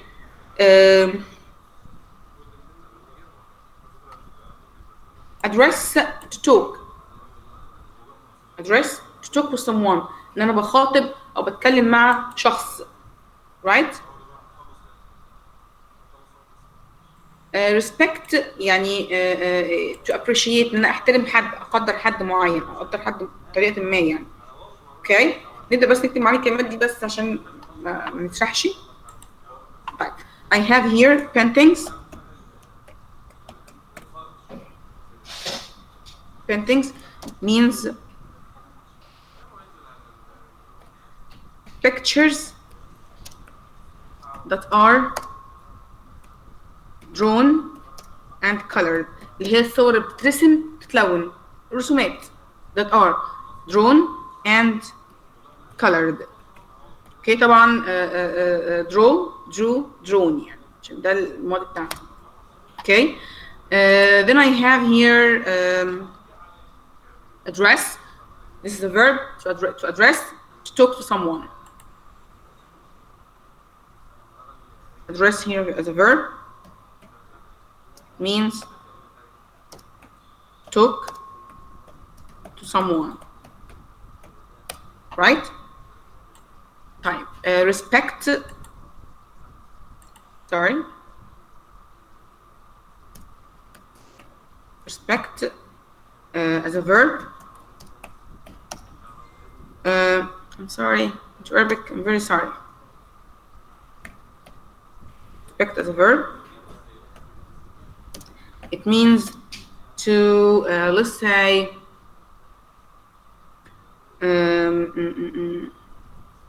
to be polite with someone. To respect, to be polite with someone. كده هو يحترم او يكون في احترام يعني. Okay. That's what we have here. طيب let's have here the note of the doctor. So if I meet a foreign friend for the first time, I just say, call me Crystal. That means we are so close. Our relationship is close, right? Yeah, you can say like, call me Crystal. But it really depends when you are talking to people. The same person, if in a dining hall, you can say, call me Crystal. But on formal occasions, maybe he wants you to talk like you would say, call me Miss Wang. Yeah, depends on who you're talking to and when you're talking to him. Okay, thank you. You just mentioned age. I've heard that in some countries, age is not that. Let's have this part which is very important. بقول if I meet يعني البنت او الستودنت مع الدكتور بتقول لها if I meet a foreign friend for the first time and just say call me Crystal.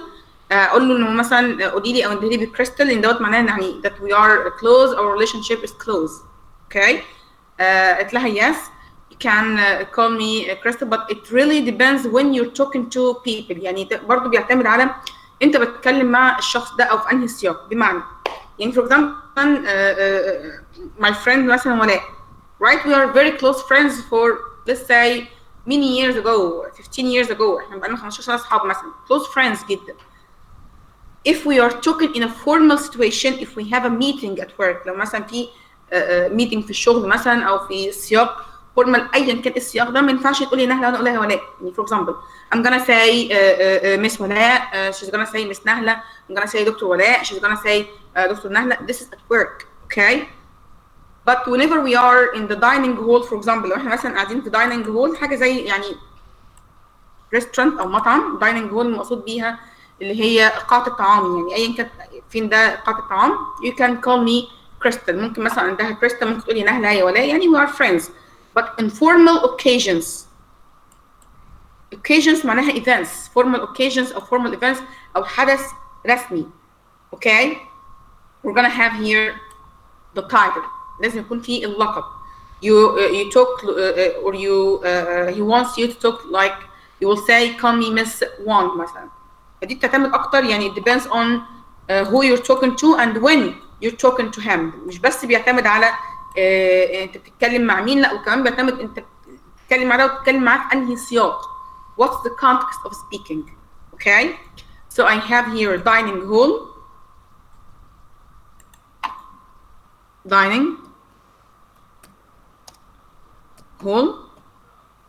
اللي هي مثلا مكان الاكل مثلا او المكان اللي هم بياكلوا فيه، قاعة الطعام. ف I'm gonna say let's say a wide place for eating or something like restaurant زي مطعم مثلا. اوكي قاعة طعام، بس طبعا مش بيبقى مطعم قوي، بس يعني قاعة طعام في اي مكان، يعني ممكن يكون مكان شغل بس في قاعة مخصصة للطعام، فيعني it's like a restaurant for example.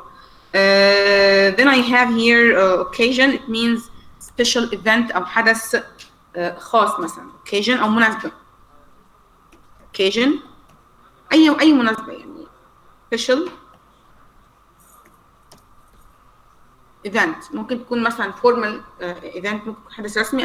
can maybe it's an informal event، حدث غير رسمي يعني. okay special event either formal سواء رسمي or informal right.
حاجة يعني light okay من باب الذوق يعني. For example when you talk with me you found this is a middle aged woman but you still use Miss Young. يعني هي مثلا بتقول ان هي ست مثلا في منتصف العمر، فما ينفعش يعني حد يبين لها حاجة زي كده، بس ده شيء بيفرحها ان لما الطلبة يقولها مثلا يا مس، يعني كأنها مثلا أنسة يعني كده. because you want to make me happy. عشان انت عايزني مثلا او انت عايزاني اكون سعيده. I ask all my students to call me Miss Yang. They forgot about my age. We are just friends. هي تطلب من كل الطلبه الخاصين بيها او الطلبه اللي هي بتدرس لهم يقول لها مثلا مس يانج، اللي هو لقب مس. وطبعا ده بيخليهم هم ينسوا سنها كام سنه، وفي نفس الوقت هي بيبقى الموضوع بالنسبه لهم يعني they are friends يعني. Okay. The student here asks her, so what should I call others on the street? Let's see. تقول لها ايه اللي انا المفروض انده بيه الناس في الشارع والناس اللي انا ما اعرفهمش، اللي هم ال strange people او الناس اللي هم الغربة عني يعني. Yeah. Because you want me make me happy. I ask all my students to call me Miss Yang. They forget about my age. We are just friends. Okay. So, what should I call others on the street if I meet him for the first time? On the street, it's very strange to call each other because you just say hello. But if you want to make new friends, you do need to know their name and also some other information like their family. You can choose some very safe topic, like you can talk about the weather. Weather, okay. Yeah. I read the literature, Chinese literature. Some of the literature said they will call each other 同志 on the street. I think it's not similar with now, right? It's quite true. 30 years ago, people call each other 同志, but since 同志 has some other meaning now. I can tell you is in Beijing, we used to call each other 同志 and 师傅. But in my university, the same expression is 老师 means a teacher. People like my age or even she says here طبعا ده خاص بثقافتهم هم على فكره، ده خاص بالثقافه الصينيه. What should I call others on the street if I meet him for the first time? يعني she says here, the doctor says it's very strange to call each other because you just say hello. يعني ما ينفعش ابدا ان انا مثلا اتعرف على حد في الشارع فاقول له اسمك ايه او اسمك ايه يعني. Okay. You say just hello or hi whatever. But if you want to make a new friend، لو انا عايزه اتصاحب على قدامي دوت يعني محتاج ايه؟ You do need to know their name، ان انا اعرف اسمهم ايه، and some other information like their family، اعرف مثلا حاجه عن العيله مثلا، ده مهم جدا بحيث ان انا ما اتعرفش على حد لا يليق ان انا اتعرف عليه يعني. Okay. You can choose some very safe topic. ممكن اتكلم عن موضوعات امنه بحيث ان انا ما اديش حاجه خاصه عني. الموضوعات الامنه طبعا خارج البيرسونال انفورميشن قوي والبرايفسي بتاعتي والخصوصيه، خارج الريليجن والبوليتكس والحاجات دي كلها. اتكلم في موضوعات عامه مثلا السبورتس الموفيز and so on.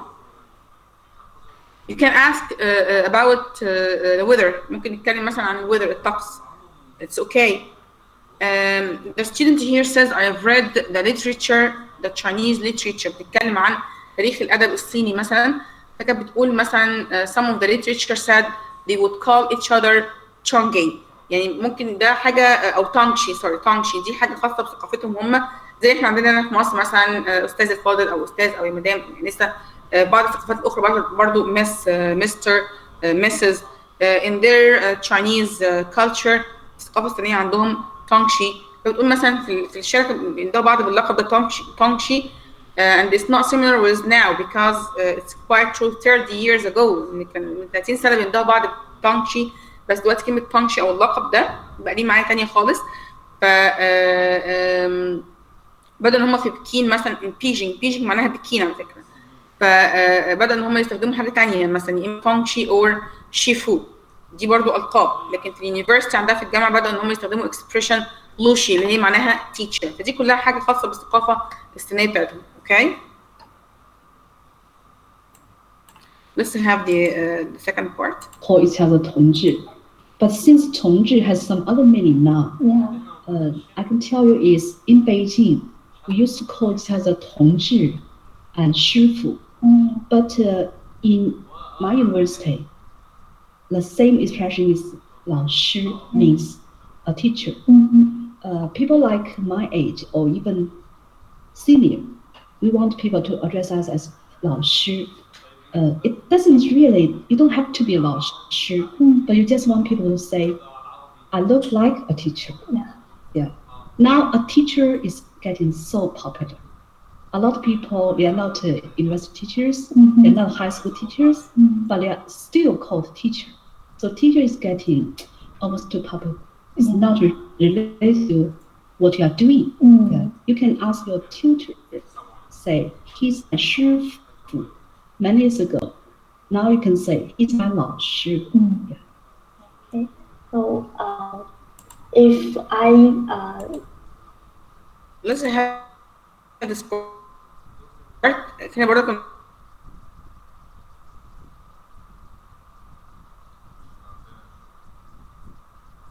even senior or even older, يعني senior يعني older, كلمة senior هنا older أكبر مني. We want people address us as لوشي، يعني هما يدهونا بلقب لوشي اللي هي teacher. You don't have to be a لوشي but you just want people to say I look like a teacher. أنت طبعا ممكن ما تبقاش عايز مثلا حد يقول لك مثلا teacher أو ممكن يكون شكلك أنت مدرس بس أنت عايز ناس تعرف إن أنت already teacher يعني. Now a teacher is getting so popular. قول مثلا كلمة teacher أو teacher عموما المدرس عموما بيبقى مشهور أكتر. A lot of people they are not university teachers، ما هماش مثلا العديد من الناس ما بيكونوش مثلا teachers في اليونيفرسيتي في الجامعة but they are not high school teachers. وفي نفس الوقت برضه هم يعني مش بيدرسوا في high school في مدرسة ثانوي، مش مدرسين في الثانوي but they're still called teacher. لكن هم برضه عليهم teacher ليه؟ So teacher is getting almost too popular. It's not related to what you're doing. كلمة teacher دي كلمة شائعة، كلمة عامة ملهاش علاقة أنت بتدرس فين، مثلا في جامعة، في كلية، في مدرسة. You can ask your tutor, say he's my shifu many years ago. Now you can say he's my luchi. الtutor هنا يا جماعة هو البرايفت teacher. لو حد مثلا مدرس خاص أو مدرس خصوصي بالبلدي كده ده بيقولوا عليه tutor اللي هو بيدي مثلا private lessons at home. بيدي مثلا دروس خصوصية مثلا في البيت. هو بيدي دروس خصوصية في البيت بس مش بيدرس في أماكن. فبالتالي ممكن نقول عليه شيفو or لوتشي. يعني tutor here private teacher who gives private lessons at home. Tutor it's a noun and it means a private teacher who gives private lessons at home. Okay. Let's complete. talk with someone with my age, I just say 同学. Yeah, 同学 is okay. But in some cities like in Guangzhou and Hangzhou, you can say Miss. Miss. Yeah, Miss means people looks young. Yeah. Yeah, people are very, very, they love the expression. But in Tsinghua, in my university, if a student call me Miss, they want to forget about my age. It is a funny phenomenon because in China we want to say 老张, 老王 to show people you want to respect me by calling respect people's age, but in some other country, everybody want to forget about their age. So you can never say 老张, 老王. You always say call each other's real name. Like if his name is Tony Wright, you'll say, hi Tony, he'll be happy. If he say, Mrs. Wright, Professor Wright, this kind of conversation only limited to office. You go to a teacher's office, you call him Professor Wright. But on the street, you call him, hi Tony, and that will be fine. Okay. Let's have here this part. بتوضح برضه حاجات تانية. The student here asks her if I talk with someone about someone my age, I just say Tongshu. لو حد مثلا في السنة يقول Tongshu, yes, you can say Tongshu. بعض المدن مثلا في الصين like Guangzhou or Hangzhou, دي مدن صينية يعني you can say Miss, and Miss here means people look young. اللي قدامك دوت شكله صغير. They will love this expression. هيحبوا جدا الاكسبريشن ده اللي انت بتستوعبه في السن. In Tsinghua in my university, هي مثلا الدكتور بتدرس طبعا في جامعة تشينغوا اللي احنا بناخد الكورس دوت تبعها، بتقول if a student calls me miss، لو حد من الطلبة قال لي يا miss دي معناها it means they want to forget about my age. هم عايزين ينسوا مثلا انا سني كام سنة مثلا، فبيقولوا انت صغيرة في السن مثلا. It is a funny phenomenon. Phenomenon هنا معناها ظاهرة. Okay. هكتب برضو معناها phenomena. الان الاخيره دي طبعا silent phenomena because in China we want to say low wang or to show people. يعني مثلا هنا هو low دي معناها حد صغير في السن مثلا، اوكي، او ده لقب عندهم low wang to show people you won't respect me by calling people respect people's age but in other countries everybody wants to hear about their age. هو الفكره كلها ان هم بيندهوا بلقب low عشان خاطر ان هم يعني كانها مثلا مس بصغر قدامي في السن فبقول له low like low wang. اوكي. call each other's real name like if his name's Tony Wright. لو انا مثلا حد اسمه توني رايت، لو انا عايزه اندهله باسمه وهو حابب حاجه زي كده اقول له هاي توني. لو انا قلت مثلا هاي توني ولقيت ان هو كويس وسعيد وفرحان بده اقول له هاي توني مثلا، اتس اوكي خلاص يبقى احنا كده فريندز. وبرده في نطاق احترام. بس لو هو قال لي مستر رايت او بروفيسور رايت دي معناه ان هو بيحط حدود في التعامل، اوكي، ليميتد، والحدود دي مثلا ليميتد تو اوفيس. مثلا او ممكن مثلا في الاوفيس بتاعه ما ينفعش اقول له مثلا هاي توني، نو بروفيسور توني، دكتور توني، مستر توني، اوكي. but on the street call hi Tony it's gonna be okay. يعني مثلا لو في الشارع مثلا او خارج نطاق الشغل او outside the formality context or the formal context خارج السياق الرسمي I can say hi Tony. لكن once انا اكون في الاوفيس بتاعه مثلا او جوه الجامعه او هكذا فبقول ايه مستر توني، دكتور توني، بروفيسور توني. After that we're gonna have a question to Crystal. الدكتور هتسأل هو Crystal على حاجة يعني. Okay, Crystal, I got a question for you. One of my students asked me, "Qin." I feel it's too intimate. So what does "qin" mean? Okay, 亲 actually is a short for 亲爱的. It's short for dear. Yeah, it's from the cyber world. Because in cyber world, people when they're talking with each other, they really don't know whom they are talking to, but they want to present their relationship is so close. So they said 亲 blah blah. This is from Taobao, the net. Taobao. It's called Taobao style. 亲. That's very, very new to me. But similarly, about 20 years ago in London, the people in the supermarket call each other love. So it's similar to 亲. In the little town I lived, they call each other dear. It has nothing to do with your age, and your people just want to be friendly. Thank you, Professor Yang. Today I've learned how to introduce myself when someone at the first time. I learned what can I talk about after simple greeting, and I also learned what I shouldn't mention when we talk with someone. Really thank you today. If I have some other questions, can I ask you? Yes, after hours every Friday afternoon from 2 to 4. You can also write email to me. Okay. Oh, thank you very much. Okay. Bye. Hi.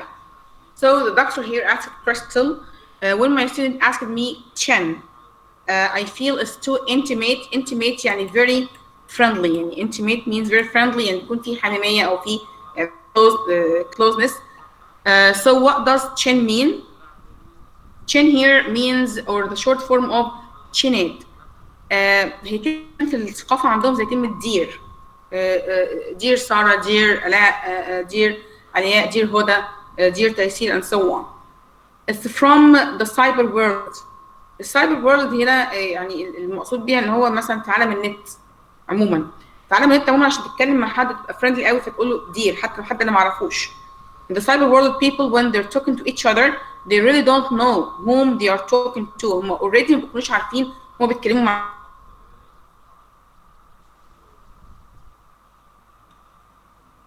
close.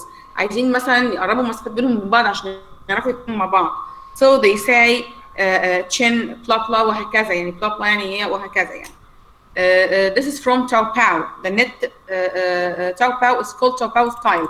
ده عندهم هم في ثقافتهم بيسموها الثقافة الصينية التاوباو style. فالدكتور بتقول it's very new to me but similarly about 20 years ago in London people in the supermarket call each other love. طبعا الدكتور بتقول ان حاجه زي كده هي اول مره تعرفها من الطالبه ديت، لكن من 20 سنه في لندن كانت الناس تنده بعض في السوبر ماركت بيقولوا مثلا love. اوكي. كنوع من انواع الود بينهم يعني، اللي هو مثلا بالبلدي كده يا حبي ما اعرفش ايه يعني. هي الثقافه عندنا في مصر بقت شعبيه قوي، بس يعني هم تخطوها واحنا لسه فيها يعني whatever. similar to Chen، دي تبقى مقابله في ثقافتهم هم لتشان. اوكي. In the little town I lived they call each other dear. يعني الدكتور هنا بتقول مثلا في little في المدينه الصغيره اللي هم عايشين فيها او اللي هي كانت عايشه فيها، بيندهوا بعض يقولوا كلمه dear يعني يا عزيزي. It's nothing to do with your age and your people just want to be friendly. يعني هي ده ما لهاش علاقه ابدا بسنك او باي حاجه ثانيه، الناس بس عايزين يبقوا ايه friendly ودين مع بعض يعني. هي بتشكر لها thank you doctor. بتقول لها طبعا النهارده how to introduce myself when I meet someone at the first time I learned what I can talk about after reading. إلى أتكلم عن التحية مثلا البسيطة. تقول لها برضو I also learned what I shouldn't mention when I talk with someone.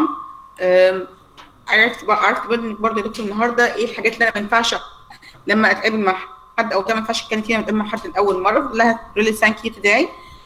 And if I have some questions can I ask you. لا لو عندك سؤال ممكن تساليني، ممكن تبعتي لي على الايميل او ممكن مثلا تجي لي مثلا في المكتب بتاعي كل يوم جمعه من الساعه 2 للساعه 4. You can also write an email. And thank you very much.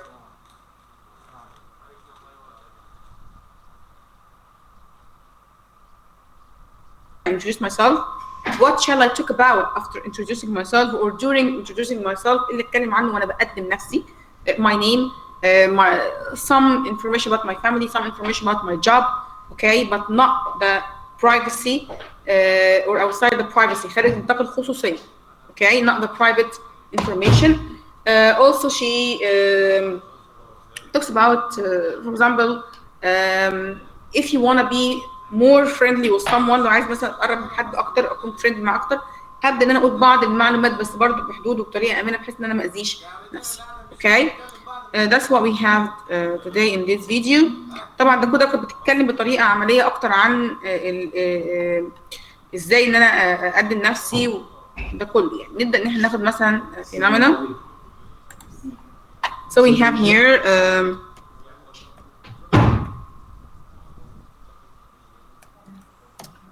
phenomenon.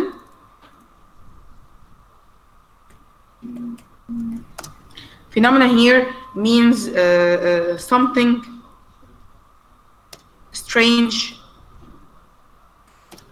and new happens. يعني حاجة جديدة وغريبة بتحصل، ظاهرة phenomena. The N is silent, okay? And it's a noun. Right? Right. Then I have this word after phenomena. I have intimate. Intimate, very close and very friendly. Okay? We have here intimate. This is an adjective and means very. يا جماعة لو سمحتوا فاتح المايك اقفلوا فضلكم. Again, intimate here means very close and friendly. Okay. في ناس بعتوا رسائل قالوا ان احنا عايزين رابط القاموس تاني اللي هو الاونلاين ديكشنري. حاضر هكتبه. www.wordreference.com. By the way القاموس اصلا ليه ابلكيشن على جوجل بلاي، فلو دخلت مثلا على جوجل بلاي او البلاي ستور for example بلاي ستور، هكتب مثلا for example word reference. هكتب بس كلمه word reference، كلمه واحده one word يعني، المفروض word reference to words، بس هكتبها مره واحده او متصله هيطلع لي الابلكيشن. هلاقي الابلكيشن الايقونه بتاعته عباره عن مربع في اورنج دبليو، هلاقي الدبليو لونها اورنج وبلو ار، هلاقي الار لونها ازرق. ده شكل الابلكيشن يعني، وتكون في listening بتاعت كل كلمه بدور عنها اللي هو الامريكان pronunciation والبريتش pronunciation. هلاقي different accent لكل كلمه، هلاقي الانجلش meaning والاربك meaning لكل كلمه، هلاقي انجلش اكزامبل على الكلمه مثلا في عليها مثال بالانجلش، واحيانا المثال بيكون مترجم للعربي.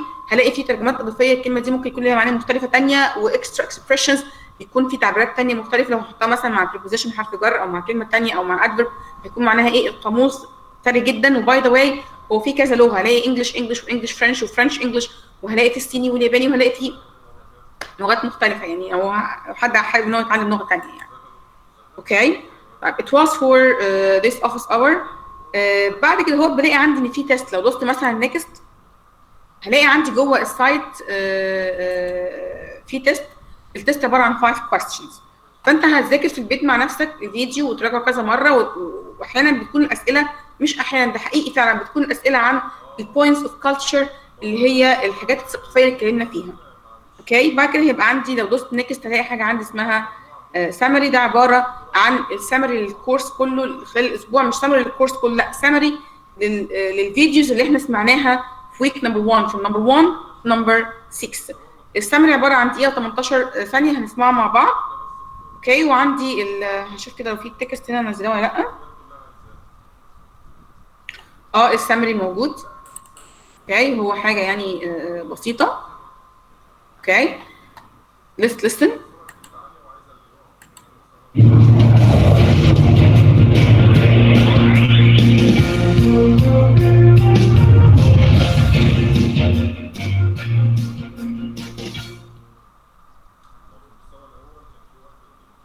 We hope you enjoyed this unit. Today we learned some very useful information. We talked about how to meet new people. This is something that everyone does very often. We learned lots of phrases and vocabulary about introducing yourself and some phrases to talk to new people. We saw lots of videos as well. In some videos, we saw people who met each other for the first time. And we saw lots of videos of people who haven't seen each other for a long time. It's fun to catch up with old friends and family. It's very important to be able to introduce friends and family, so make sure to watch these videos again if you don't remember what you saw the first time. In today's cultural focus, we talked about Western names. Remember that if you're not sure how to call someone, you can always say, "How should I call you?" We also talked about some topics to avoid when you speak to someone new. Please try out these new phrases and vocabulary. I think they will be very useful. See you next time.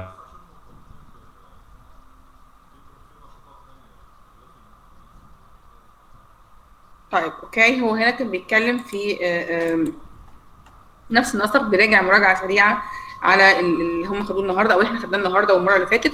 بيقول لك يعني اتمنى ان انت مثلا استمتعت بحاجه زي كده، وان احنا خدنا زي ان احنا هاو تو انتروديوس يور سيلف، خدنا الفريزز والفوكاب اللي ممكن تساعدني في حاجه زي كده وخدنا معانيها. شفنا فيديوز كتير لبراكتيكال سيتويشنز لو حد بيقابل حد لاول مره او حد بيقابل مثلا حد من صحابه ما شافوش بقاله كتير. تمام. طبعا حاجه كويسه ان انت تشوف مثلا اولد فريندز اصدقاء القدامى مثلا او حاجه قابلهم. عملنا الكالتشر فوكس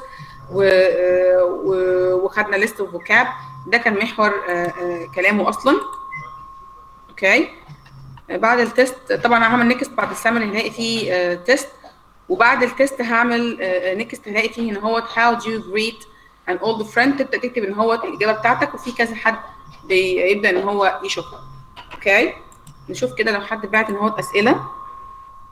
هنخلص امتى؟ في جزء في ناس بتقول ان معظم ماشيه تعب واللي وراه سفر. طيب اوكي عموما خلاص احنا كده خلصنا. هيترفع لكم ان شاء الله الفايل اللي فيه معاني الكلمات معاني الكلمات باللينك بتاع القاموس. هبعته طبعا دكتور انوار، ودكتور انوار تبعته لكم بالتبعيه على جروب، او انا هبعته لكم دلوقتي على جروب اللغه الانجليزيه على الفيسبوك، الناس تتابعني عليه.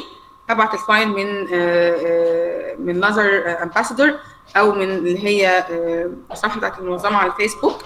اتمنى ان تكونوا النهارده استمتعتوا. المره الجايه ان شاء الله يا جماعه هنبدا ان احنا ناخد ويك 2 وهسرع الريتم شويه. هيكون في طريقه مختلفه في الشغل علشان احنا ننجز، يعني انا عايزه الناس تنجز. خلاص السايتس فتحت معانا، هنبدا ان احنا نشتغل تتابعيا ونروح البيت نسمع الفيديو كذا مره عشان نعمل الاكسرسايز. اوكي واكتب كده فرق درجاته ايه والحاجات دي كلها عشان يبقى عارف هو خد في كل اكزام درجه ايه. وعلى فكره الاسئله تبقى سهله جدا، انت كل مطالب بيه ان انت تسمع الفيديو مره 2 3 على حسب ما تفهم، وقدامك التكست بتاعه وعايز تاخد نوتس تكتبها وانت قاعد اتس اوكي، بس تسمع بتركيز. تبدا بقى كده هو تحل الاختبار بتاعك، هيكون مثلا 5 questions 4 questions 6 questions 8 questions 10 questions or 12 questions. اللينك بتاع كورسيرا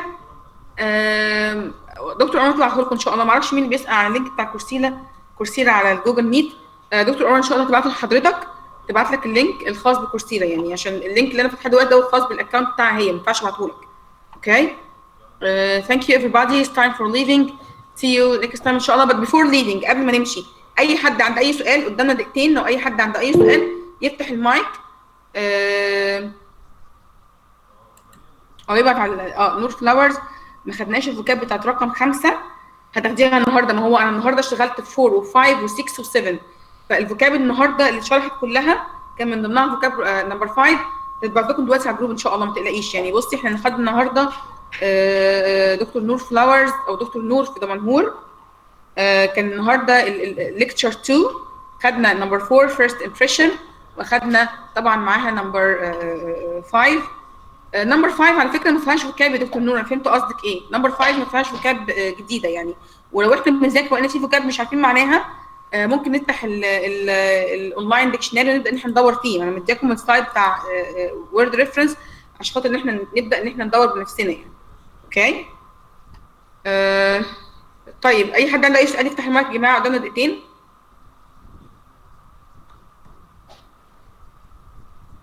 اي حد عنده اي سؤال يفتح المايك. لو سمحتي يا استاذه نهى، لو سمحتي يا استاذه نهى، يعني انا دلوقتي افهم البنات ان المفروض ان هو الموقع اللي هو التسجيل هيوصل ليهم وهم هيدخلوا عليه يسجلوا الايميل وهيلاقوا عليه الشرح بتاع حضرتك، وتحت الامتحان يدخلوا عليه ويحلوه درجتهم هتظهر، صح؟ ان شاء الله باذن الله. يعني استاذه تسنيم هتبعت لكم، تبعت كل واحد فيهم اللينك الخاص بيه، الاكونت الخاص بيه والباسورد. خلاص هم بقى يخشوا عليه ويفتحوا يبداوا يتعاملوا زي ما احنا عملنا النهارده، يفتحوا الفيديو تحت التكست يبداوا يسمعوا فيديو كذا مره، وبعد كده هو تبداوا ان هم يحلوا الاكسرسايز اللي بعديه. ومهم كل كلمه بنقولها او بنسمعها عليه. ممكن يسالني مثلا لو هو مثلا في مقابله من اثنين، هقول لك مثلا ده كان بيحب ايه ودي بتحب ايه، ده قال ايه ودي قالت ايه. ممكن يسالني مثلا الثقافه هنا ايه والثقافه هنا ايه، خلاص، وهكذا. المره الجايه هنلاقي مثلا تعملي مقارنه مثلا بين الامريكان كلتشر والبريتش كلتشر. فكل الحاجات دي اركز فيها عشان الاسئله تبقى عليها. يعني كل كلمه مهم جدا اركز عليها، حتى وانا قاعد وهاخد نوتس وانا قاعد بسمع ونوتس من التكست نفسه، فده هيبقى ليهم هم مش ليا انا، يعني دي حاجه تبقى خاصه بيهم هم يعني. يعني ده تدريب مش الامتحان النهائي للمستوى مثلا، ده تدريب نهائي خالص. نهائي خالص بيبقى مجمع درجات الامتحانات. تمام ماشي يا استاذه، شكرا. لو اي حد يا جماعه عنده اي سؤال يفتح المايك. دكتور اسراء بتيجي قدام المايك. استاذه نهله بعد اذنك كنت عايزه اعرف بس يا استاذه نهله، عايزه اعرف بس بعد اذنك دلوقتي هم بعد كل فيديو هيبقى فيه تيست، هو التيست ده لما هيحلوه هياخدوا عليه درجه، وهو كده مش هيبقى فيه امتحان في اخر المستوى ده؟ هي دي تجميع الدرجات كلها، هو كده هيبقى تشوف مبدئيا كنت تجميع الدرجات بالنسبه لهم الشغل على السايت. ثانيا انا هعمل لهم امتحان، يعني لازم انا كمان اعمل لهم امتحان. طب يعني الدرجات اللي هم هياخدوها على التيست دي ايه فايدتها يعني؟ ان هم حاجه بس يشوفوا يعني. بص يا دكتور، السايت يشوفوا مستواهم بس ولا ايه؟ لسه اسمعي يا دكتور، اسمعي. بعد كل فيديو هيكون في اكزام، تمام؟ ده كده زي العسل، ربنا يحفظك. بعد كل فيديو هيكون في اكزام. الله يخليك. هيكون في اكزام بعد كل فيديو، وفي نفس الوقت دي هتبقى تجميع الدرجات، هياخدوا الشهاده فيها مستوى معين من جامعه دوليه معتمده. انا بقى كنهله كرخامه مني انا لازم امتحنهم، تمام؟ انت عارفاني انا بحبكم قوي قوي قوي قوي. وانا بحبك جدا. ثانك يو. You're welcome. طيب اي حد تاني يا جماعه عنده اي سؤال؟ لو سمحتي يا دكتور، البرزنتيشن النطق بتاع الكلام هنتدرب ازاي؟ البرزنتيشن بتاع الكلمات. بصي هقول لك على حاجه. انا دلوقتي اديت لكم الورد ريفرنس، صح؟ الورد